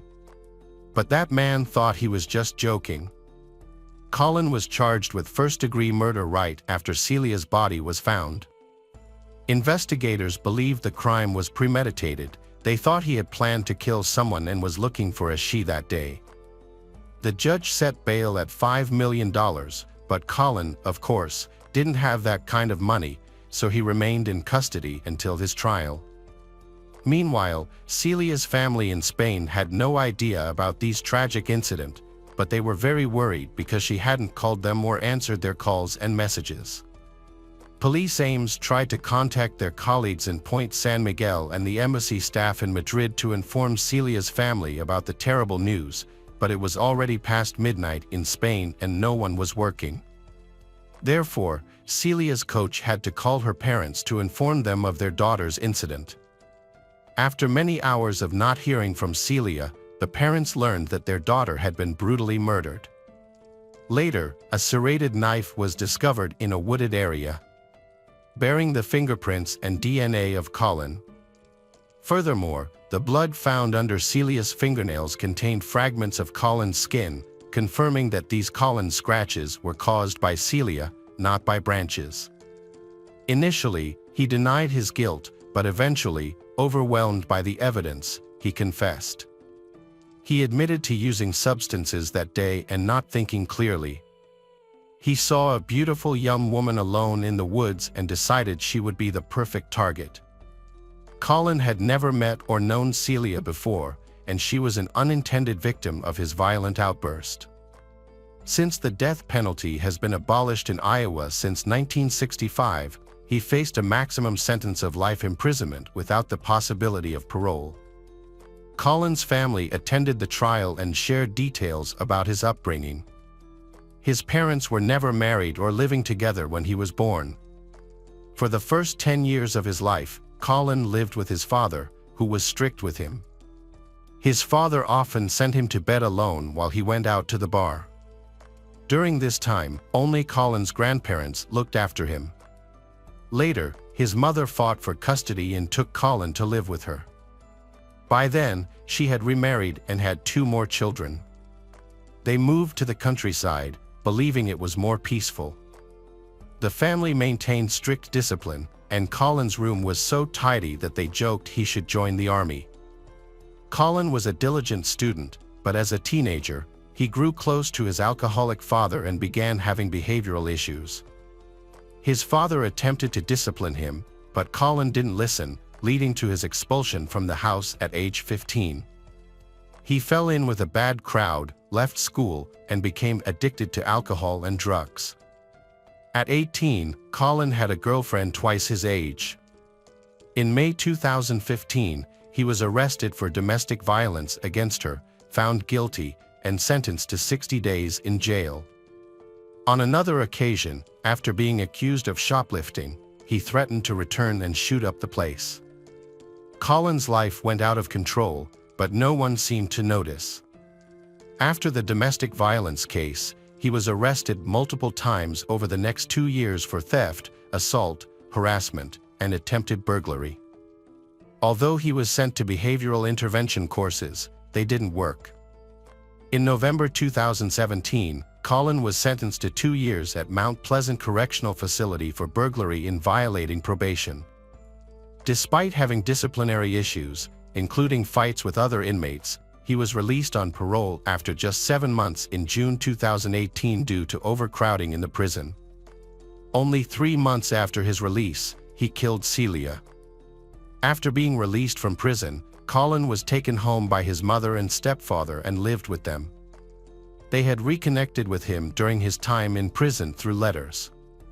His parents trusted him and gave him an opportunity for a fresh start, believing his promise to avoid drugs and cut ties with bad influences. However, just 2 weeks later, they had to ask him to leave for breaking his promise. Colin then went to Ames, about an hour away from his home. He stayed briefly at the city's only homeless shelter, but there were not enough beds available. Seeking assistance from his mother, she bought him a tent. In his new city, the Ames Police Department soon noticed him. On June 29th, he was arrested for public intoxication. On August 11th, the police received a complaint from a Target store saying that Colin and another homeless man were camping on open land behind the store and were chased away. They then moved to camp in Squaw Creek Park to avoid bothering anyone. According to Colin, the police allowed them to camp there, but police representatives deny this, stating that camping overnight in the park is prohibited. On September 2nd, 15 days before Celia's murder, police were called to a Burger King where Colin threatened customers with a knife but was later released. On September 8th, his mother and stepfather visited to celebrate Colin's 22nd birthday. They took him out for dinner and to a laundromat to wash his clothes. His mother was concerned about his behavior. Colin was quiet and distant, responding to their questions with only one-word answers. They dropped him off at a tent in the park where he was living with another homeless man and then drove home. It was then that Colin confessed to his friend that he wanted to rape and kill a woman. The next morning, Celia was found dead, but she had not been raped. According to the police, he probably didn't have time to commit the act. Colin's parents said it was his own fault. They tried to help him, but it didn't work. He still chose to side with evil. Therefore, on August 23, 2019, Colin Richards was sentenced to life in prison without parole. He is currently serving his sentence at the Story County Jail in Nevada, Iowa. The whole town of Ames mourned Celia's death, with thousands attending a candlelight ceremony to honor the talented athlete. Celia's family was devastated by the news of her murder. They were furious that someone with no achievements or aspirations had cruelly taken the life of a talented and promising athlete with a bright future. Collins clearly had no regard for Celia's life. He randomly chose and killed her simply because he felt like it, believing she was an easy target. The Celia family was relieved by the verdict and grateful that the culprit was swiftly caught and could no longer pose a threat to anyone else. Now, he will remain imprisoned forever. Their only regret is allowing their daughter to go so far away, despite it being her dream. Statistically, the U.S. is not safe. The murder rate per capita in the U.S. is 26 times higher than in Spain. In their small town in Spain, there hasn't been a murder in 100 years. Celia's parents have kept her room just as she left it, with one addition: an engineering degree awarded posthumously by the state of Iowa. They often walk through the local golf club and remember when their daughter first started playing the sport there. The community in the small town of Ames, including the university administration and students, was outraged by the crime. The situation was particularly concerning because the golf course was next to a wooded area without any fencing. Due to the golf club's negligence, a girl's life was put in danger. This wasn't the first murder in the neighborhood. Back in 2008, a man was killed in a stabbing incident, and the homeless attacker was convicted of murder. After Celia's tragic death, her boyfriend Carlos found it too painful to stay in a town full of memories of her. He then moved to Florida. Celia's brother was greatly affected by her death, losing a lot of weight from stress. He decided to join the police force after earning a law degree, aiming to help others. This career choice was inspired by his sister, who encouraged him to find his purpose. Hello, crime enthusiasts, are you ready for another chilling investigation? The case of Stanley Eckard. Donna and Samuel Eckard were a couple who were related before they got married. Both had experienced unsuccessful marriages before and had a total of 6 adult children. After a difficult past, they found peace with each other and decided to move to San Diego, California, to start a new life. There, they rented a spacious house and regularly attended local church activities on weekends. The family was very religious and lived a quiet life without much social interaction. A few years after moving, the family welcomed their first son, Stanley, and 2 years later, their second son, Sean. Donna devoted all her time to taking care of the house and raising the 2 children, so the boys grew up surrounded by love and care. Both attended a good local school. On weekends, the family participated in church activities. As adults, the 2 children left their parents to start their own family's acros. The country. However, the Eckard family still maintained a close relationship. They often contacted each other, called each other, and spent all their holidays together. Sean was a cheerful and easygoing boy. He was attractive, intelligent, and a good listener, so he made friends easily. In contrast, Stanley was a bit shy and found socializing difficult. He was often reserved about new things and had trouble communicating with his younger brother. Despite their different personalities, the 2 brothers were very close and cared for each other. They had the same group of friends and were always ready to help one another. Both were well-behaved and good at studying. The relationship between Sean and Stanley was very good. They trusted each other and often joked happily. Their parents also supported this relationship. In the family, mutual respect was highly valued. Donna and Samuel raised their children in the faith and the law of God from an early age. The Eckard family lived quietly. Vs. As they grew up, the two brothers developed very different interests. Sean, the youngest, played in a band, while Stanley, the oldest, loved martial arts. Every evening, the family gathered before dinner to share their experiences of the day. Sean was usually the first to tell a story, and stories about music, friends, and his future plans took up most of the time.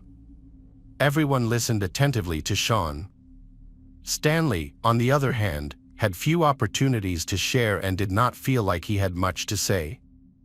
He had no big plans for the future, nor interesting stories or experiences with friends to hold attention. So Stanley often listened quietly to his younger brother's stories. One evening, Sean told his family about Mary Jane, his new neighbor. She was a beautiful young woman with bright brown eyes and long blonde hair. Sean was fascinated by the wonderful piano music coming from her house. Enthralled by the music, Sean boldly entered the house without knocking. Although the situation was somewhat awkward, Sean handled it with confidence and grace, making a good impression on Mary Jane. Although she was a few years older than Sean, they became close friends. Sean often organized picnics and invited Mary Jane to join. They went on many walks together, visiting parks and observatories. However, their budding romance was interrupted by the difficulties of adult life. The Eckard family received news that Donna, Sean's mother, was seriously ill. Sean's parents tried to consider the interests of everyone in the family when making a decision, but this completely changed their lives.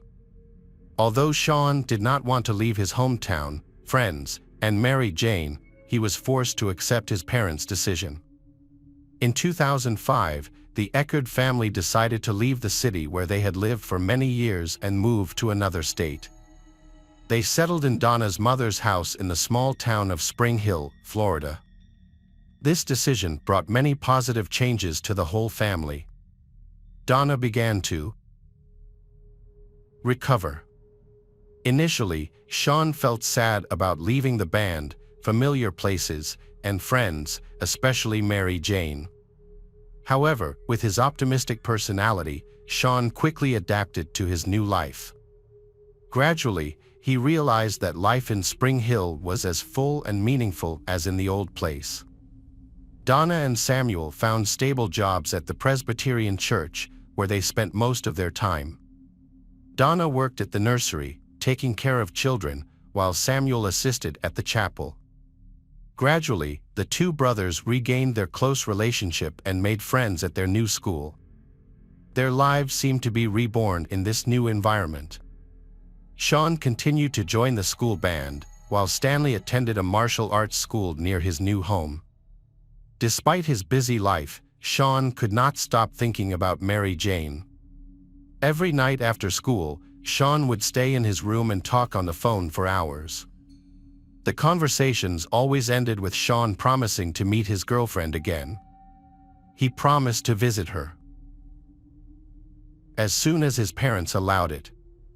While Sean kept his first love in his heart, his older brother Stanley tried to assert himself in the family. Stanley had a quiet and humble personality and seemed to receive little attention from his parents. In order to attract attention, he made many wrong decisions, which had serious consequences for the whole family. In May 2006, he informed his parents of his intention to drop out of school to pursue a martial arts career and open a martial arts club. However, due to the recklessness of youth, he joined a bad group, where he began to engage in petty fraud and experiment with illegal drugs. By 2007, bad relationships led to Stanley's arrest for theft and fraud.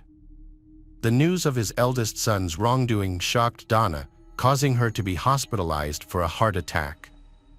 Fortunately, the situation was quickly resolved with the help of a lawyer.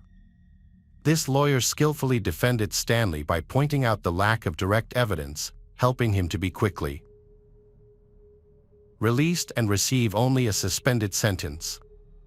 This incident left Stanley extremely scared, feeling guilty, hoping for sympathy and acceptance from his family. Meanwhile, After experiencing the terrifying events that happened to Stanley, Sean did not tell his parents about his decision. During the summer vacation, he worked as a waiter to save money. He then left a note for his mother, informing her that he was going to California to meet Mary Jane. The 2-day bus ride to Sean's lover seemed endless. The scenery changed, day turned to night, and Sean looked forward to meeting Mary Jane at the final destination. When the bus stopped, Sean eagerly ran to her, having seen her radiant face and long hair through the window. They spent the happiest days together, going on picnics like in high school. For the first time, Sean expressed his love to Mary, and she returned his feelings. After a walk, Sean and Mary Jane sat down on a bench. Suddenly, Sean felt dizzy, his vision went black, and he fainted. He was rushed to the hospital, his health rapidly deteriorating. Mary Jane contacted Sean's sister, Jennifer, who hurried to California. Doctors determined that the cause of Sean's rapid deterioration was a tick-borne disease. The disease developed suddenly and rapidly, causing many complications, including encephalitis. A grueling battle to save Sean's life began, with doctors working tirelessly for a long time to bring him back to health.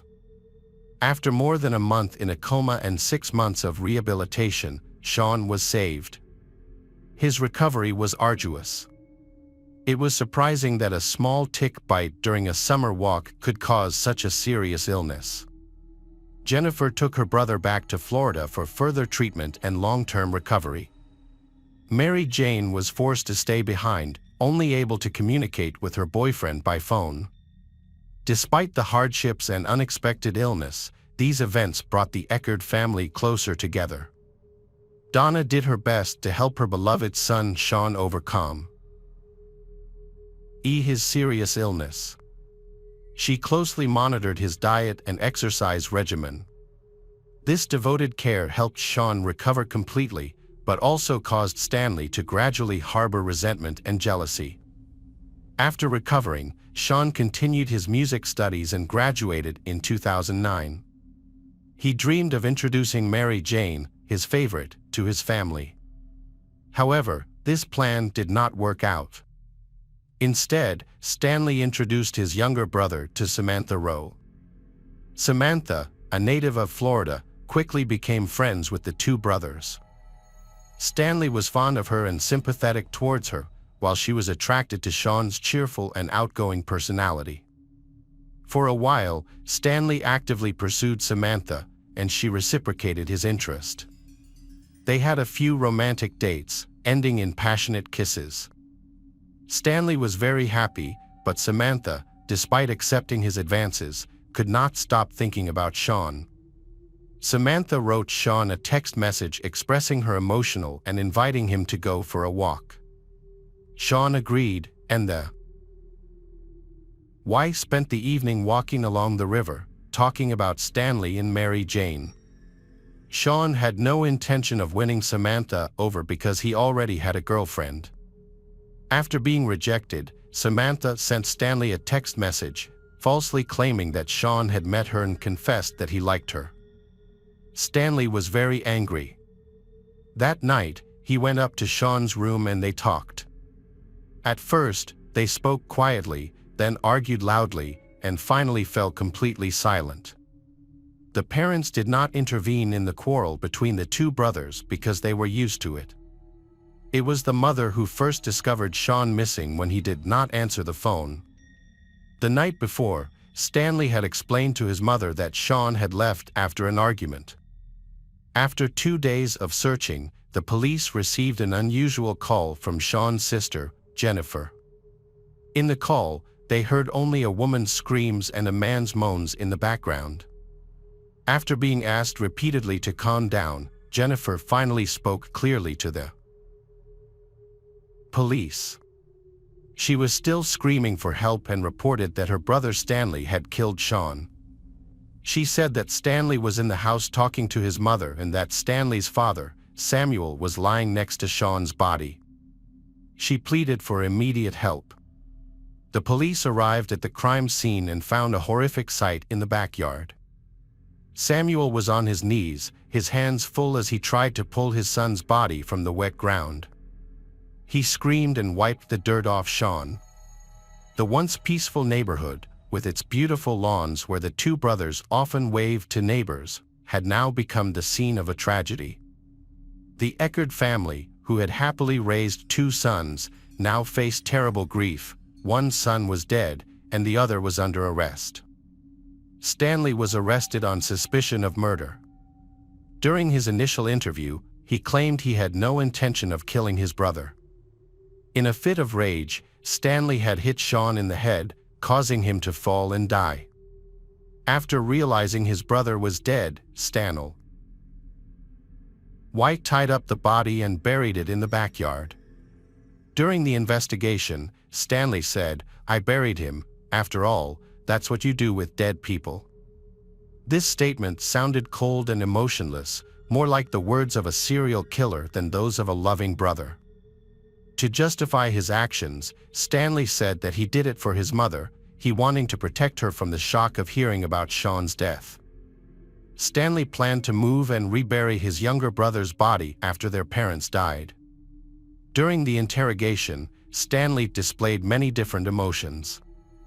At times he cried, confessed, and showed remorse, claiming it was an accident. But at other times, he showed hatred and spoke harshly about Sean. He blamed his younger brother for all his troubles and admitted that Sean had won the competition for the love of their mother and Samantha. On the day of the incident, Stanley was charged with second-degree murder and held without bail. 2 days later, Dr. Barbara Wolfe performed an autopsy on Sean and submitted the forensic report to the court. The results showed that the victim had bruises under the skin and rope marks on his neck, indicating that he had been compressed, causing difficulty breathing. The cause of death was determined to be blunt force trauma to the head and asphyxiation. Assistant State Attorney Pete McGo investigated the case thoroughly.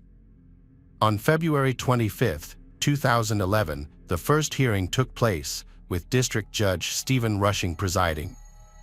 Stanley's parents, Donna and Samuel Eckard, sat in the second row, crying as they watched their eldest son being led into the courtroom. On April 9, 2013, Stanley Eckard's trial began in the Hernando Courthouse, with District Judge Anthony Taddy presiding. Attorney Alan Hunter represented the defendant, and Pete McGo was the prosecutor. The prosecutor tried to prove that Stanley had carefully planned the murder.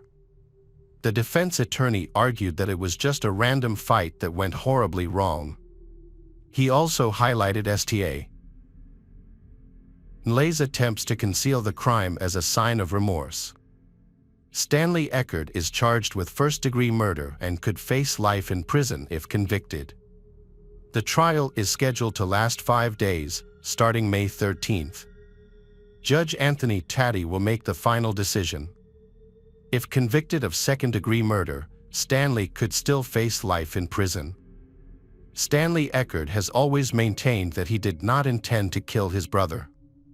3 years ago, before burying his brother's body in their front yard, Eckard rejected a prosecutor's offer to plead guilty to second-degree murder in exchange for a maximum 20-year prison sentence. Eckard remained calm as the clerk read the verdict. The brothers' parents, Samuel and Donna, wept silently as the jury left the courtroom. Samuel Eckard's sobs turned to screams, and several relatives gathered around to comfort him.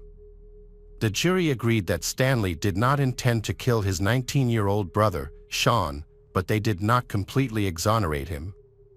After about 2.5 hours of deliberation, the jury of 9 women and 3 men found Stanley Eckard guilty of second-degree murder.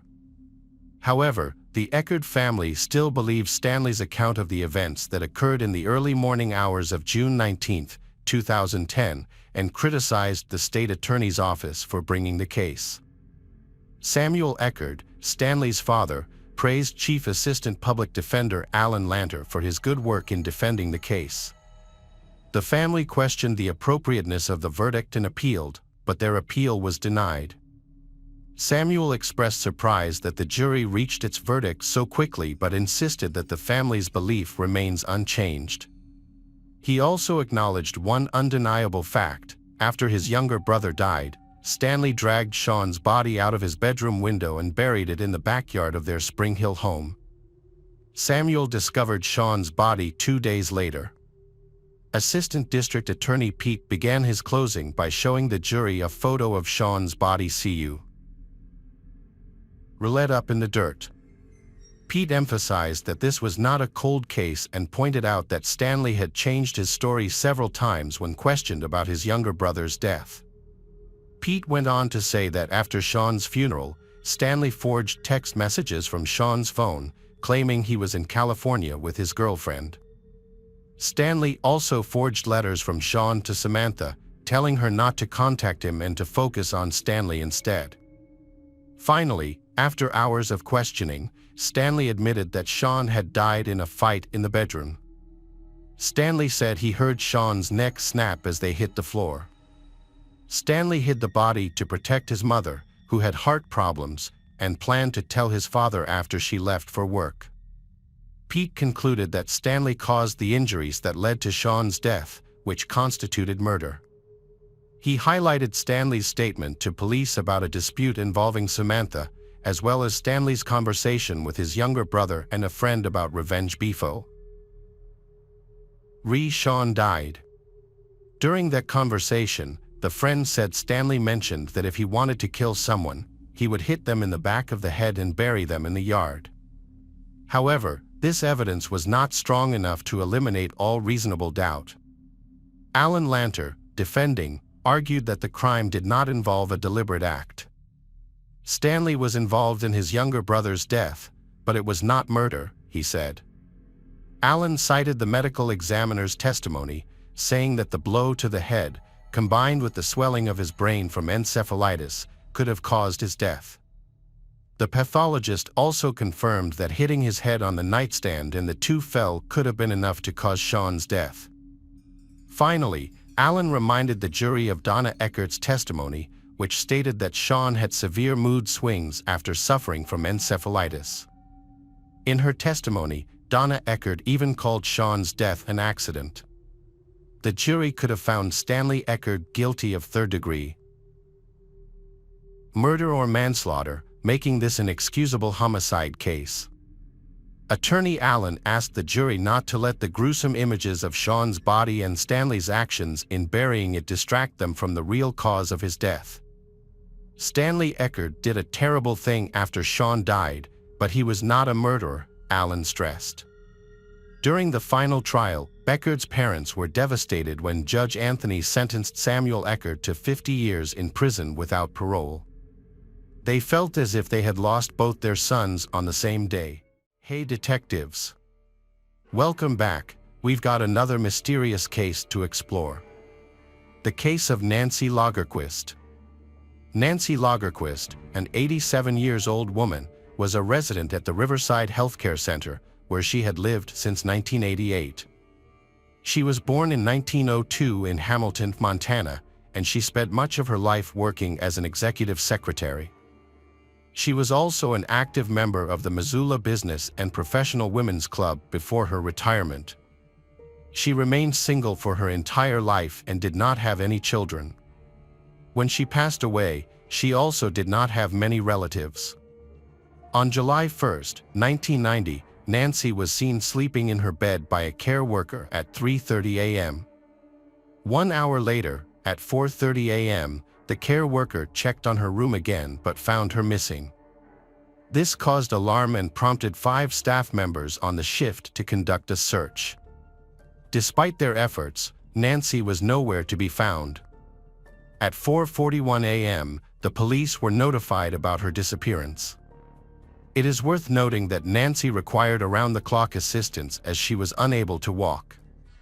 Before her disappearance, she had been living an ordinary life at the care home, with nothing in her background suggesting she was at risk. Law enforcement and search and rescue teams arrived quickly at the scene. They searched the home and the surrounding area thoroughly. Since the home was located along the Clark Fork River, police officers in boats also searched the water. At 6:30 a.m., they stopped searching. Authorities found Nancy's body near the riverbank, about 30 minutes downstream from Riverside. She was the victim of a brutal murder involving sexual assault. Afterward, her body was thrown into the water. Two investigators working on the case quickly realized the enormity of the challenge ahead. The discovery of Nancy's body in the water resulted in the destruction of any forensic evidence. Additionally, several key pieces of evidence, including Nancy's missing diaper and the possible murder weapon, were never found, leaving the police with unanswered questions. Detectives theorized that the perpetrator entered and exited Nancy's room through the window facing the river. To do this, they cut the window screen, but left no evidence on the window, windowsill, or anywhere else in the room. It is also puzzling that none of the home's alarm systems were triggered during the entry, and further checks revealed that all alarms were working properly at the time. A key witness reported seeing a man near the crime scene around 4 a.m. He walked through the parking lot of the Missoula Athletic Club, moving away from the river toward East Broadway Street. This individual was approximately 30 to 40 years old, 180 to 200 pounds, and had distinct physical features, including light brown collar-length hair, a mustache, and brown-rimmed glasses. He wore an untucked, striped white and brown t-shirt, which was longer at the back, along with tan shorts and white tennis shoes. The man was not considered a suspect in the case, but the police did want to question him. Nancy had very few relatives, so investigators quickly dismissed a family-related motive for the murder. They shifted their focus to the care home staff. Considering that a staff member would be familiar with the layout and security measures of the facility, leading them to suspect that the murder could be an inside job. This led authorities to concentrate on a particular male staff member. He was eventually cleared, but he left the care home less than a month later for unclear reasons. The police investigation shifted from focusing on a staff member to the possibility of an outside perpetrator. They observed that the home's security measures concentrated on the doors rather than the windows, leading them to speculate that the victim, Nancy, might have been targeted simply because her room faced the river, with no specific motive for the attack. During the investigation, a man named James Bailey was interviewed multiple times, but was eventually cleared as a suspect. Detectives have been reviewing witness statements to look for any other suspicious deaths at the nursing home. Their attention was drawn to the case of 86-year-old Bertha Scott, an Alzheimer's patient who passed away in her bed on May 2, 1990. At the time, her death was attributed to natural causes, as she had heart disease and was frequently restrained at night to prevent her from wandering. However, one nurse reported an unusual detail, a bruise on Bertha's neck, which they found suspicious. Bertha died and was buried without an autopsy being performed. Around the time of her death, staff members at her care home noticed some minor tampering with the windows in the physical therapy room. Based on a nurse's comments, the police decided to exhume Bertha's body to re-examine her cause of death. The police later revealed to her family that she had been raped, then she being strangled to death, leaving them in shock. Bertha's life is very different from Nancy's. Born in Pennsylvania in 1904, and Bertha married 20 years later. 2 years before her death, she moved to Missoula to be closer to her children. Although 4 of her 6 children had passed away before her, she left behind numerous grandchildren. During the medical examination of Bertha's body, semen was found, and the sample was collected. Unfortunately, the sample was too degraded to produce a DNA profile, therefore was unable to help the police identify her killer. Both cases eventually came to a dead end. In 1992, authorities investigated a suspect who was guilty of sexually assaulting a nursing home resident, but he had an alibi since he was in prison during the murders. The same year, Lloyd Chase Allen was also identified as a suspect, but he too was incarcerated at the time.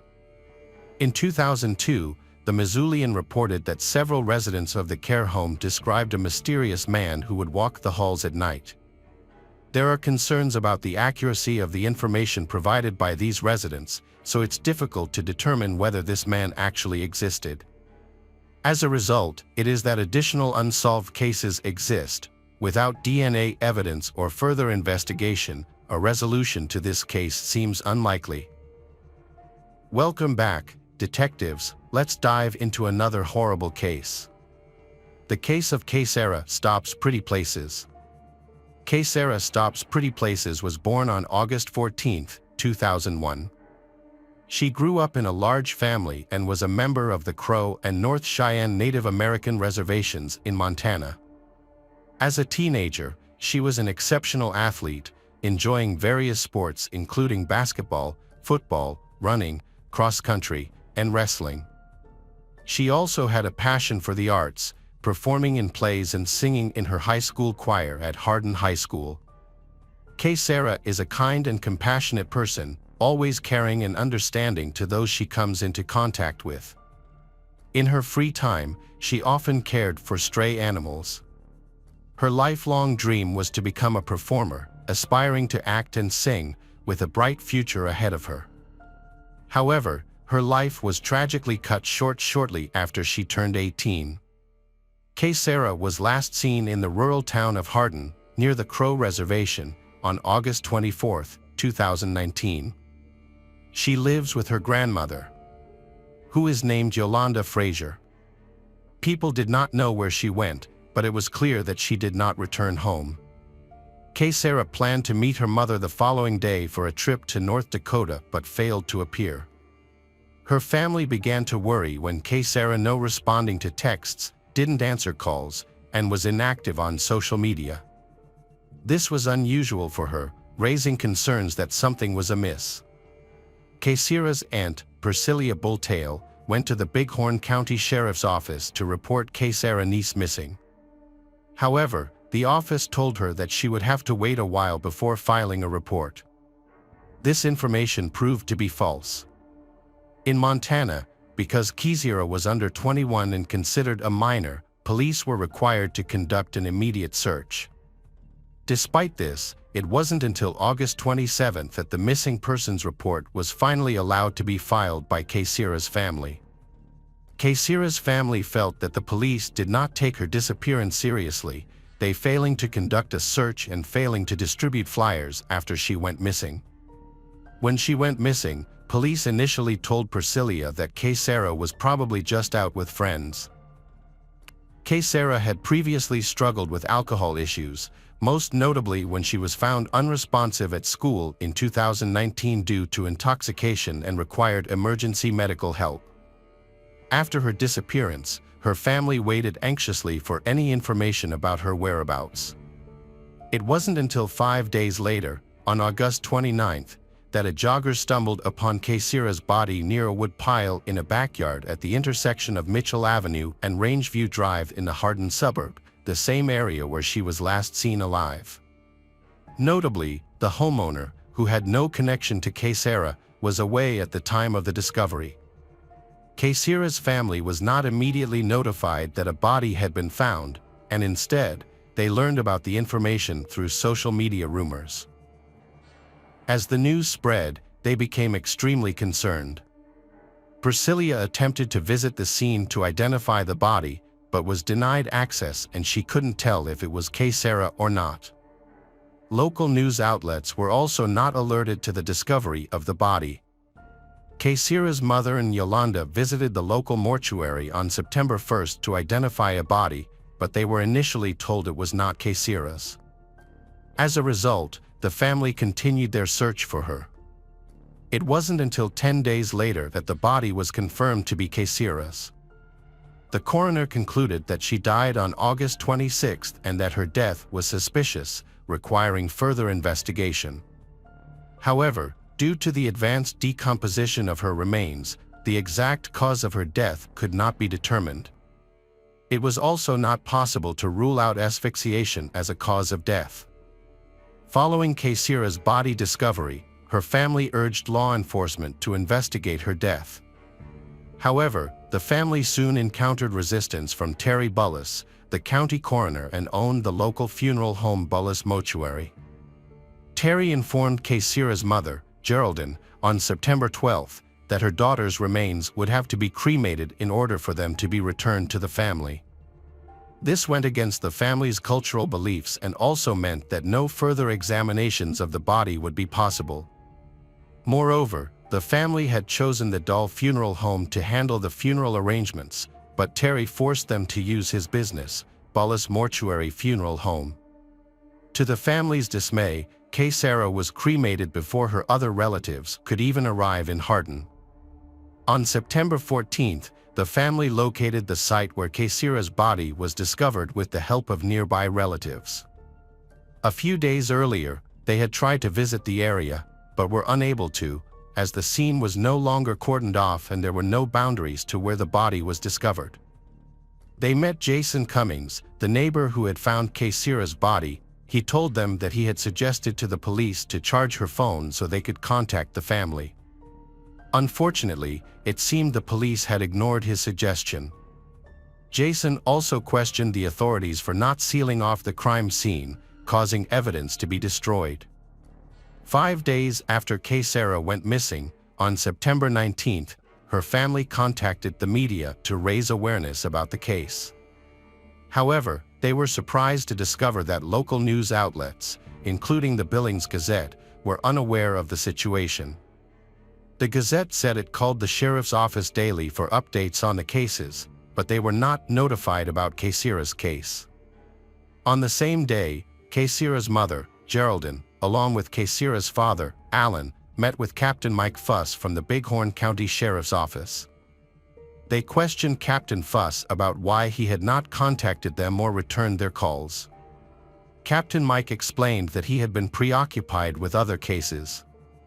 When asked why the crime scene had not been sealed off, Captain Mike stated that according to protocol, if investigators arrived at the scene before uniformed officers, sealing off the scene was not necessary.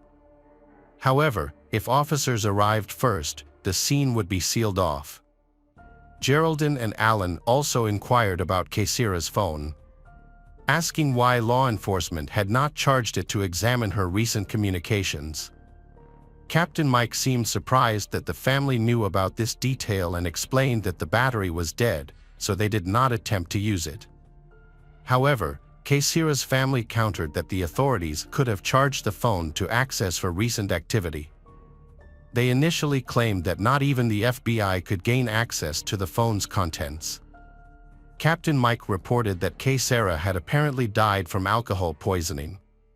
However, her family's offer of a $5,000 reward for any information about her death. Mike's response was unexpected and surprising, revealing a clear expression of anger. Additionally, Mike revealed that the original investigator, Jeremy Middlestead, had resigned from the case, citing that he couldn't handle it. A number of new developments occurred during this time. Quesera's family was interviewed by law enforcement for the first time, and they also met with the Bighorn County Attorney, Jay Harris. Jay disclosed that the coroner, Terry Bullis, had a potential conflict of interest due to his roles as the owner of a funeral home business and the county medical examiner. Jay noted that under Terry's leadership, many deaths had been rapidly attributed to exposure to alcohol and natural causes. However, when the family sought answers to their questions, Jay was short-tempered and provided little clarity. On the 23rd, Quesera's family received notice that her missing person report had not been filed and that her name was not in the missing persons database. A week later, the FBI declined to take the case, stating they required more evidence that Quesera was murdered on the reservation. Notably, shortly before Quesera's disappearance, she recorded a video of her 15-year-old wheelchair-bound younger brother being beaten by several police officers and shared it on social media. The incident involved deputies from the Bighorn County Sheriff's Office, resulting in disciplinary actions against the officers involved. However, One of the policemen present at the scene where Quesera's body was found was said to be a policeman involved in the beating. This has raised suspicions that the police involved in Quesera's death chose not to investigate, possibly to retaliate against her for her attempts to hold them responsible for her actions. 2 years after Quesera's death, new information surfaced in August 2021. 4 witnesses came forward with accounts of the incident that led to her death. Their statements are not entirely consistent, but they generally agree on what happened. The witnesses reported that an argument took place outside a house on Rangeview Drive around 3 a.m. on August 26, 2019.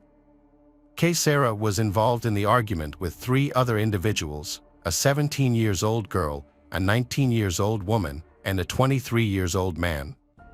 It was claimed that Quesera had been at the house earlier, and one of the occupants had bought her alcohol.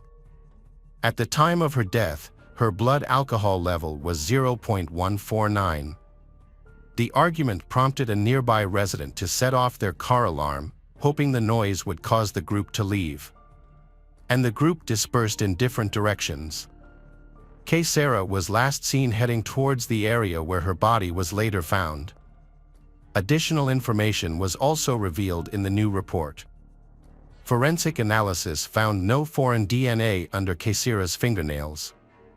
Furthermore, it was discovered that Quesera had been diagnosed with asthma shortly before her disappearance.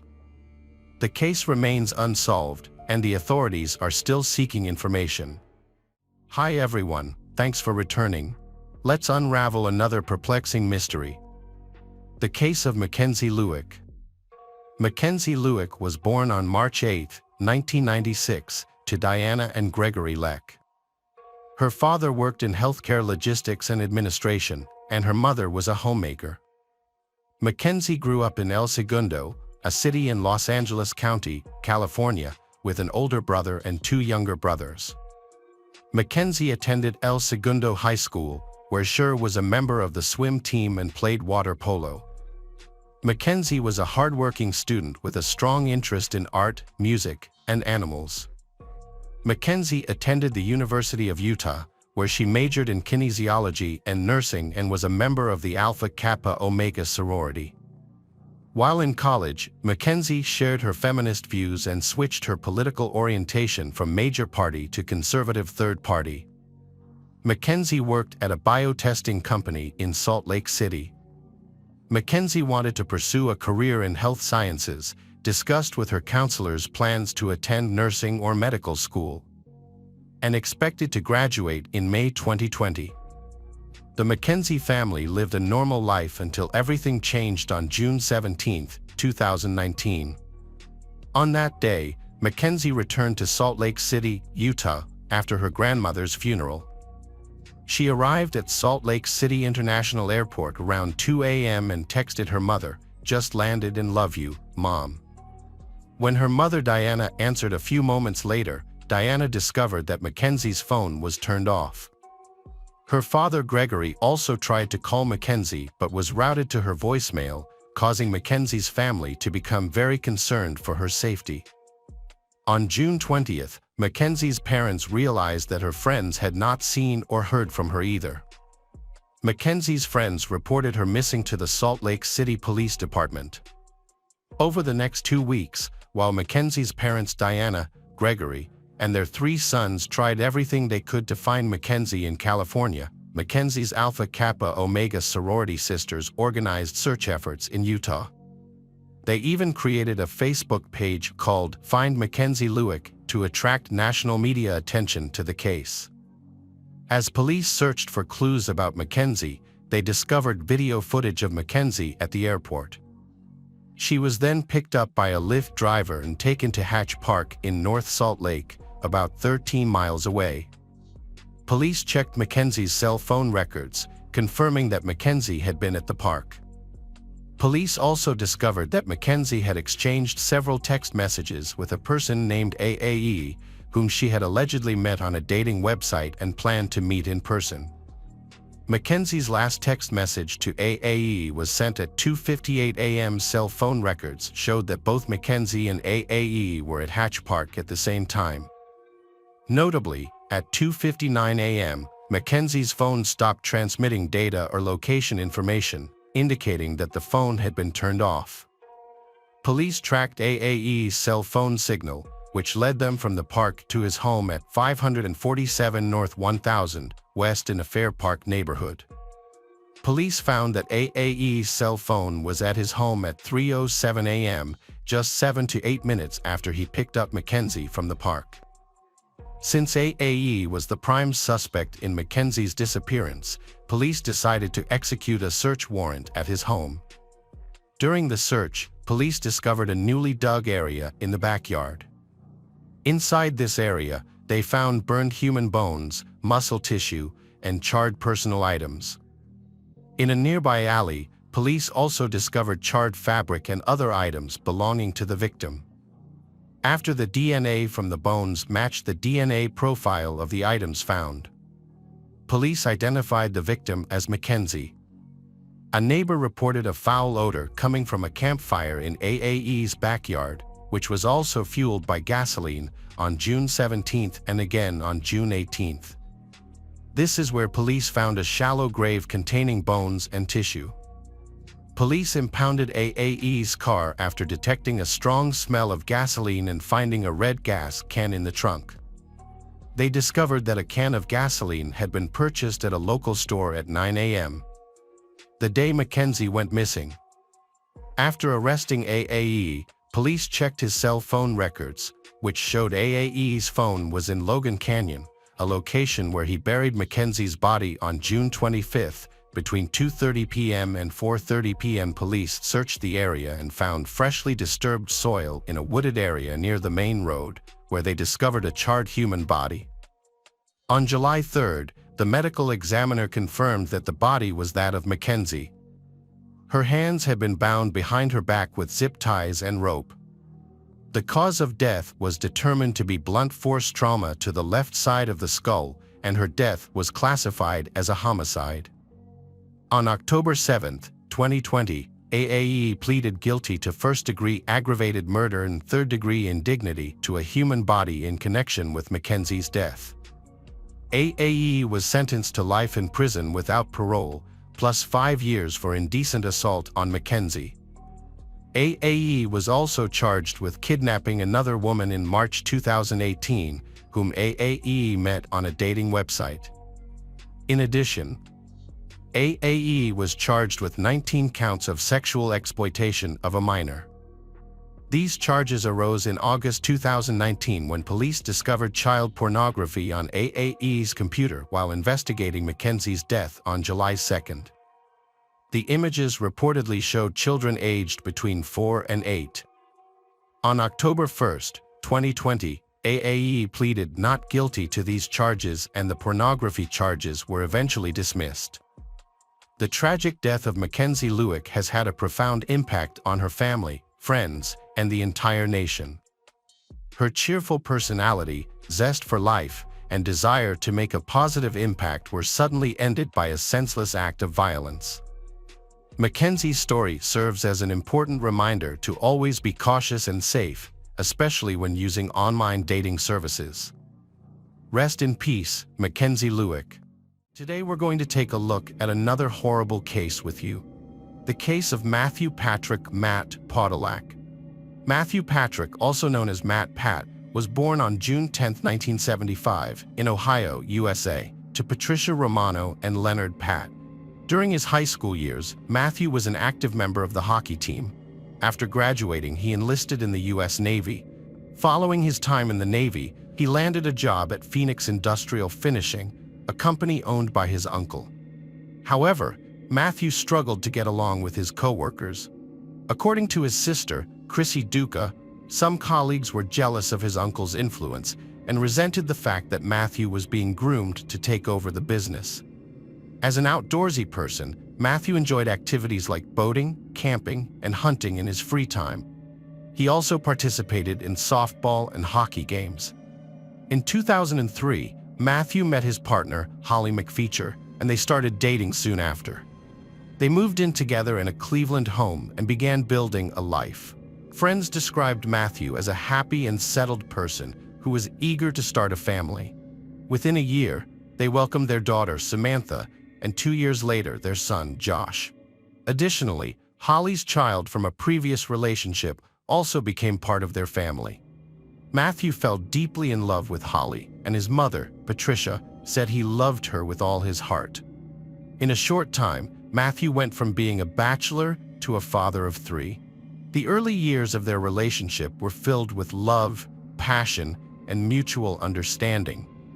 However, by 2005, their relationship had become argumentative and strained. Whenever Matthew and Holly had a fight, he would leave home and spend the night at a friend's house. This happened multiple times, and his friends advised him to end the relationship, suspecting that Holly was selfish and had a bad influence on him. Despite their warnings, Matthew never listened and always went back to Holly. Matthew had a life insurance policy that listed Holly as the beneficiary, but his friends cautioned him to remove her from the list. Again, Matthew ignored their advice. Russell Henry, Matthew's best friend, recalled a tumultuous period in Matthew's life. During this time, Matthew's mood would swing wildly, veering from extreme happiness to anger, crying, and fear.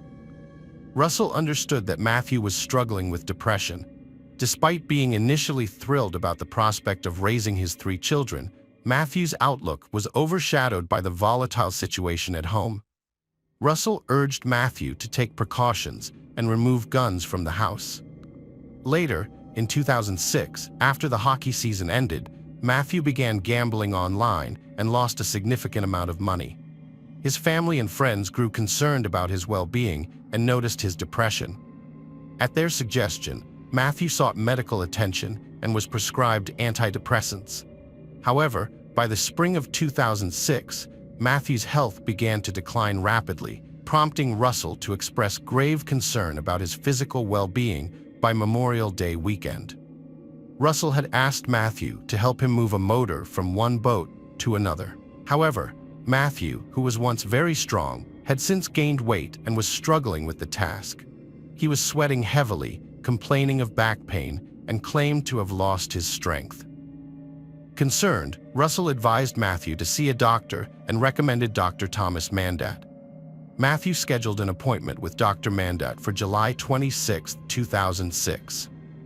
On the day of the appointment, Matthew phoned Russell to ask for directions to Dr. Mandat's office.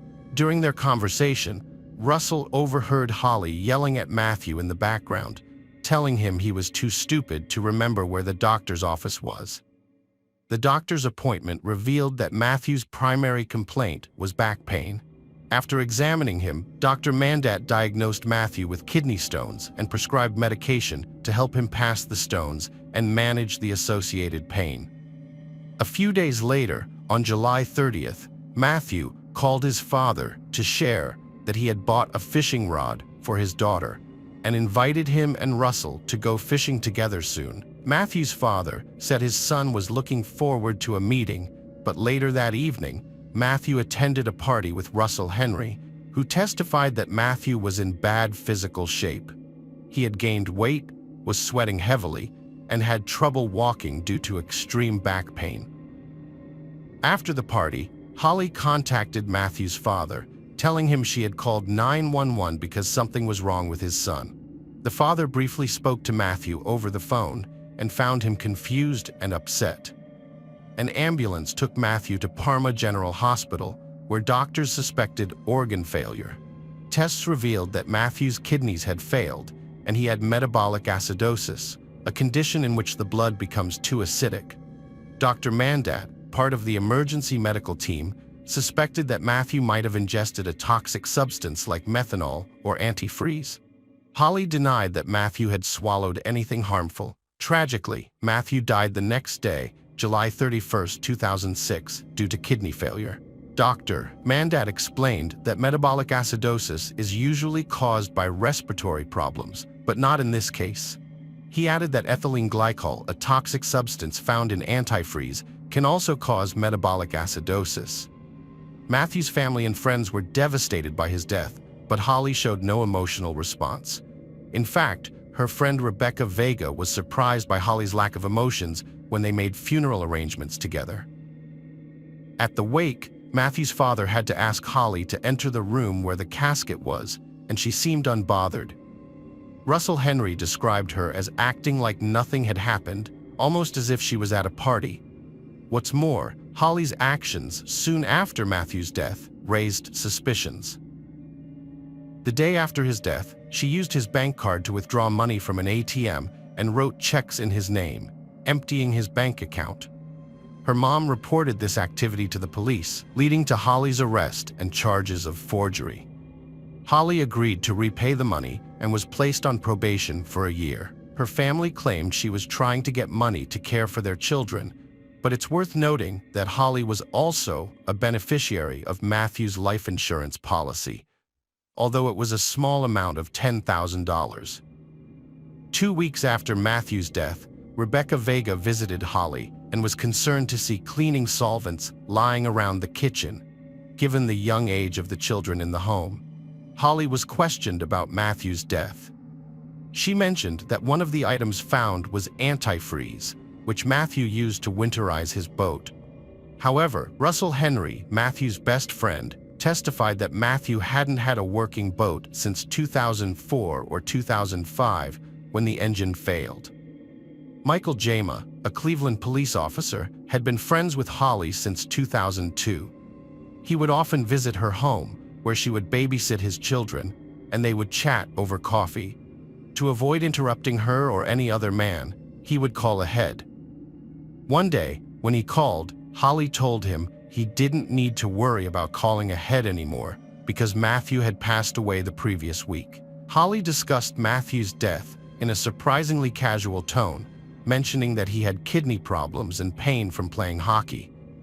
Her casual demeanor came across as insensitive and heartless, Michael recalled. After Matthew's death, Holly removed all of his belongings from the house. She gave his computer to a friend to delete certain content, and then cut up his clothes to make a quilt, leaving his father and brother with no mementos of him. 6 weeks after Matthew's death, Holly began a romantic relationship with Charles Lipham, a police officer from Cleveland. Initially, she told Charles that her ex-boyfriend Matthew had died from kidney failure. However, she later changed her story. When the autopsy results were released in January 2007, they revealed that Matthew's body contained a large amount of ethylene glycol, a key ingredient in antifreeze. After learning this, Holly speculated to Charles that Matthew might have intentionally taken the substance to end his own life. The autopsy report revealed that Matthew died from chronic ethylene glycol intoxication, but the coroner was unable to determine whether his death was intentional or accidental. Holly gave conflicting accounts of Matthew's death to different people, claiming she didn't know what antifreeze was and telling one friend that Matthew died in an industrial accident. She also suggested that a colleague might have poisoned him out of envy. However, Matthew's family suspected that the killer might be someone close to home, citing Holly's apparent lack of emotion at the funeral, despite claiming to have cried in the car beforehand. During their investigation, detectives found 2 bottles of antifreeze in the garage of Holly's home, which was documented in the police report. Holly later started dating Jameson Kennedy, a man with a criminal history and substance abuse issues, but she kept the details of Matthew's death secret from him. One night in September 2008, Holly became emotional while drinking with Jameson and began talking about Matthew, revealing previously undisclosed information. Holly broke down in tears and expressed her desire to escape her problems and leave Cleveland. She revealed her regret over a past event. When Jameson asked what was bothering her, Holly made a shocking confession. She had spiked Matthew's drinks, which eventually led to his death over time. However, Jameson wasn't convinced of her sincerity. He sought the counsel of his lawyer friend, Santiago Feliciano, and shared Holly's admission with him. Santiago advised Jameson to report the information to the authorities if he believed it to be true. Jameson then contacted Holly to discuss her confession, unaware to her that their conversation was being recorded. He hoped she would reiterate her claim about causing Matthew's death, but instead, Holly vehemently denied ever harming him. Holly denied putting anything in Matthew's drink, saying she never mentioned such a thing to Jameson. However, their relationship began to deteriorate as Jameson suspected she had cheated on him. On November 8, 2008, Jameson went to Holly's house to confront her. Feeling scared, Holly called the police.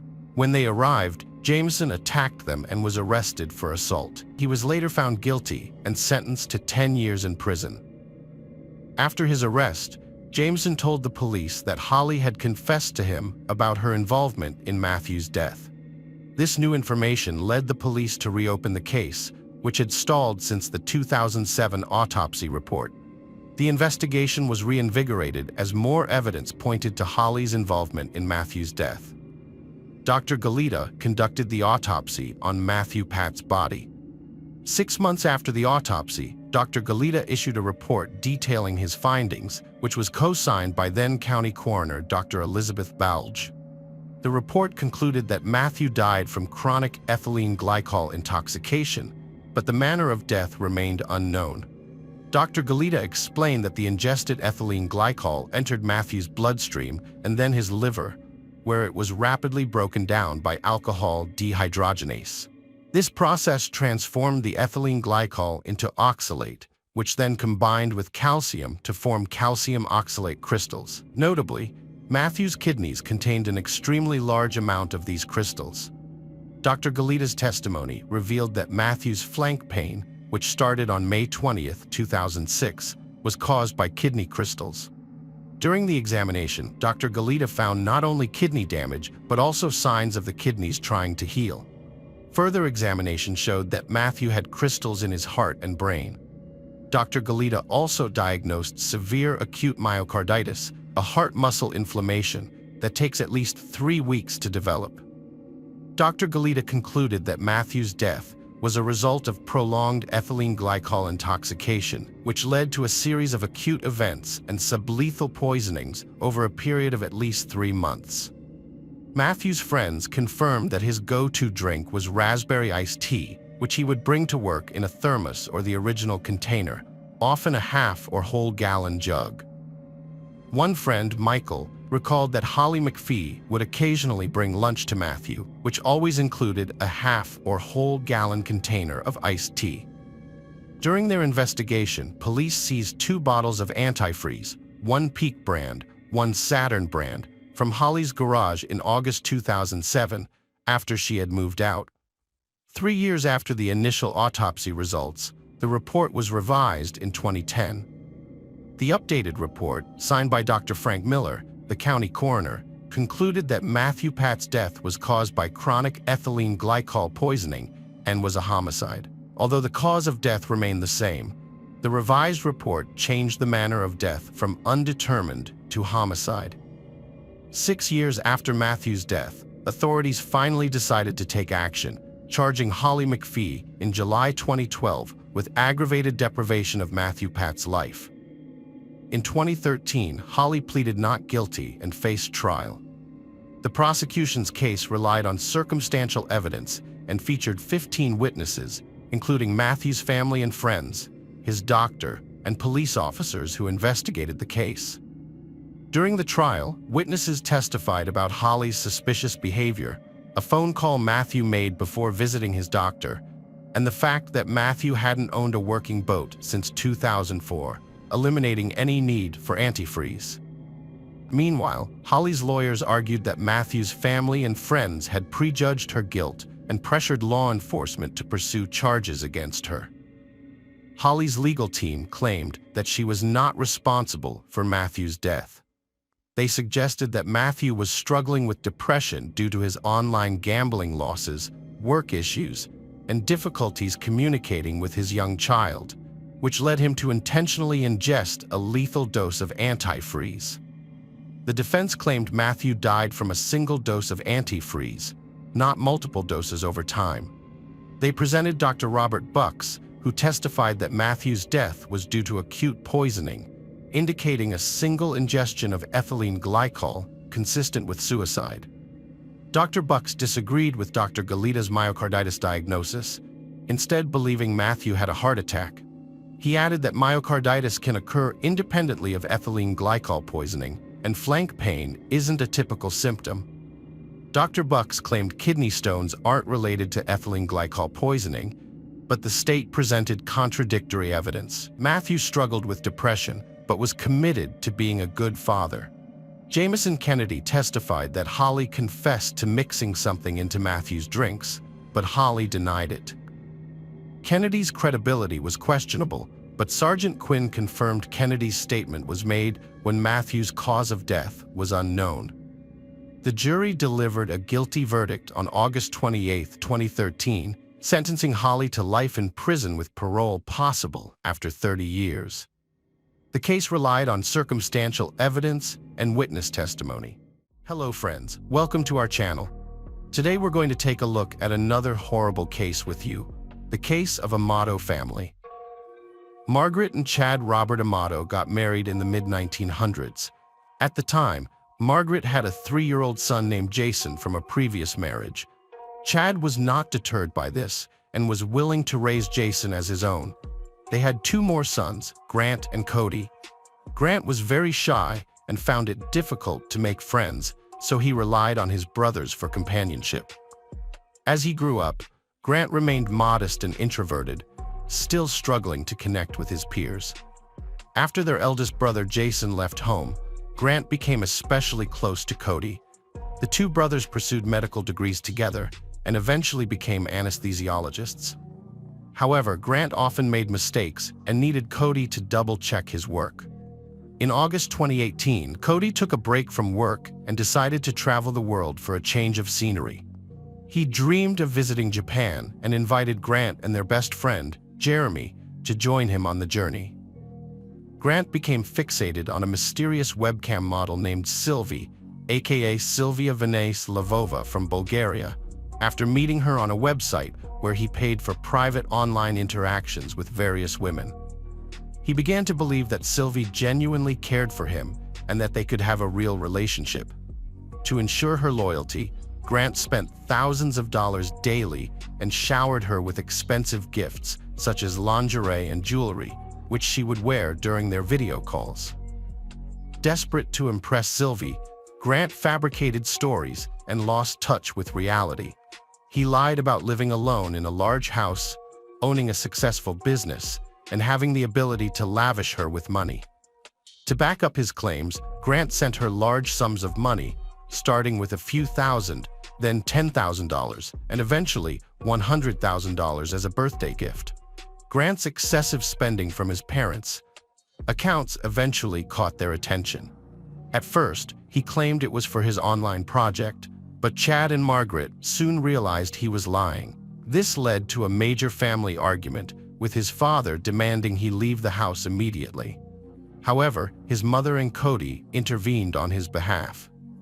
The family recognized that Grant was struggling with severe internet addiction, yet they were shocked to discover that he had spent nearly $200,000 from their accounts.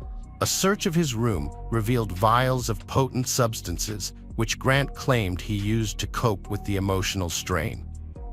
His parents decided to cut off his access to their accounts and planned to send him to a rehabilitation clinic for treatment of his drug and internet addictions. Feeling desperate, Grant threatened to end his life. He stormed out of the house, got into his car, and sped away. It was later discovered that Grant had driven to his aunt and uncle's house, damaging their fence and garage wall in the process. His relatives, aware of the turmoil within the Amato family, took pity on him and offered him a place to stay until things calmed down. Grant's parents asked him to stop seeing Sylvie, but he didn't listen. Instead, he stole thousands of dollars from his kind relatives to pay for his interactions with her. When his aunt found out, she told his parents, who promised to handle the situation and get the stolen money back if she didn't call the police. Chad, Grant's father, went to the relative's house and took Grant, who desperately needed help. Chad, along with Margaret and Cody, realized that talking to Grant wasn't working and that if he left home, he would likely steal again. So, they gave him an ultimatum. Either he would go to a rehab clinic to get treatment for his addiction, or he would face jail time for theft.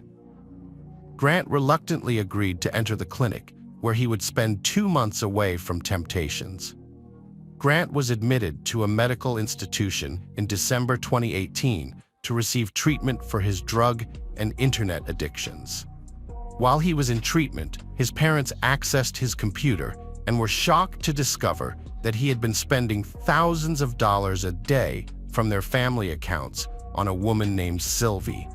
They found intimate online interactions between Grant and Sylvie, which Grant had recorded and repeatedly watched. Grant's parents decided to contact Sylvie and inform her that the man who had been showering her with gifts and money was not a successful businessman, but rather an unemployed addict who had stolen the funds from his family. They warned Sylvie that Grant could face criminal charges for his actions. However, Sylvie was unmoved, viewing her interactions with Grant as simply a job and refusing to return the stolen money.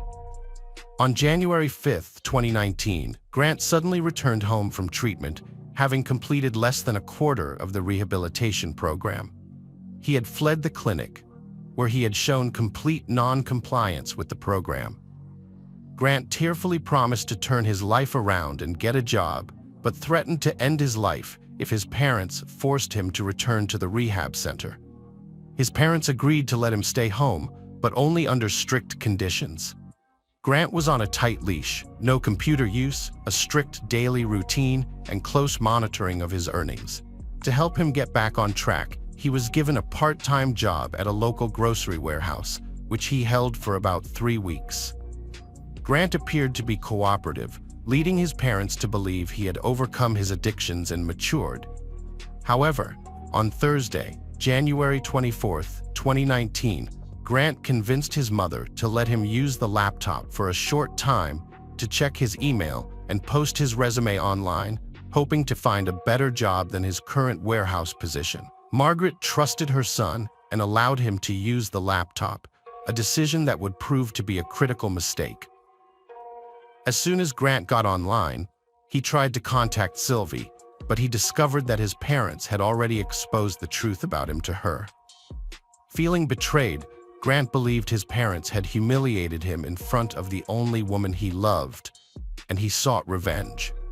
Grant's anger turned deadly when he remembered the guns his family kept at home. While his father had locked the main collection in a safe, Grant knew about another loaded gun kept in his parents' bedroom. This was the gun he decided to use to take brutal revenge on his family. Grant's mother was working on the computer in the home office when her youngest son, Grant, sneaked up behind her and shot her in the back of the head. She didn't even have time to turn around or realize what was happening. Next, Grant waited for his father to come home from work. As soon as he walked into the kitchen, Grant shot him twice in the chest. Grant then thought of an even more sinister plan. He decided to blame his own brother, Cody, who had always been supportive and helpful towards him, and was his best friend. Cody had moved out of the family home and was living with his girlfriend. Grant used his deceased father's phone to send Cody messages, telling him to come home right away because something terrible had happened. Grant gave his brother only a little information, trusting it would be enough to make him leave work immediately. Grant was right. Cody rushed home from work, even leaving early. As soon as Cody entered the house, he made his way to the bottom of the staircase that led to the second floor. But before he could go any further, he was shot and fell to the ground. Cody didn't die right away. He had time to understand the terrible situation he was in, but he was unable to do anything to change it.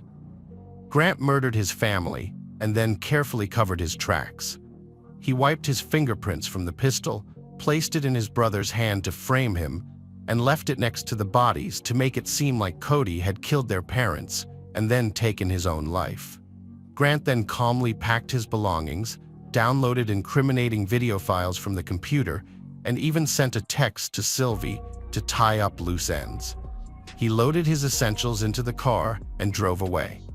However, the police quickly tracked him down and arrested him at a small motel in Orange County just over a day later. Grant was more disappointed than surprised, but he vehemently denied any involvement during his interrogation. Grant fabricated outlandish stories about his father's alleged cruelty towards him, his mother, and brother, claiming his father tried to keep him apart from his girlfriend Sylvie, whom he claimed to truly love. His account of the events on the evening of January 24, 2019, was confusing, inconsistent, and lacked credibility. Grant claimed that his brother Cody got into a fight with their father, grabbed a gun, and accidentally killed Chad and Margaret. However, Grant wasn't present during the incident and only pieced together the events based on what he thought might have happened. Grant said he was kicked out of the house by his father and spent the night in his car.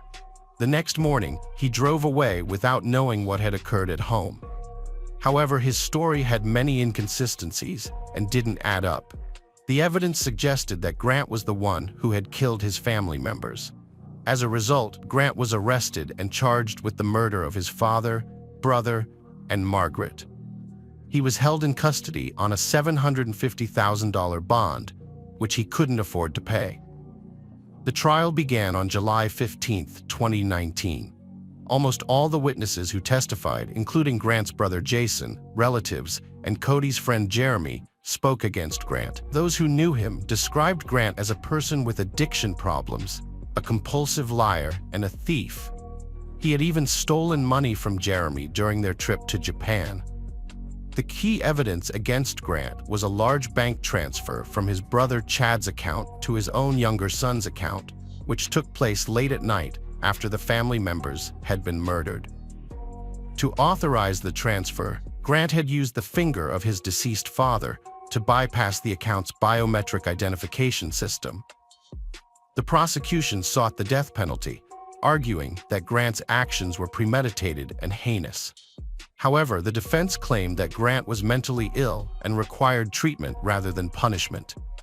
On August 12, 2019, the court delivered its verdict, finding 30-year-old Grant Amato guilty of 3 premeditated murders. As a result, he was sentenced to life in prison without the possibility of parole.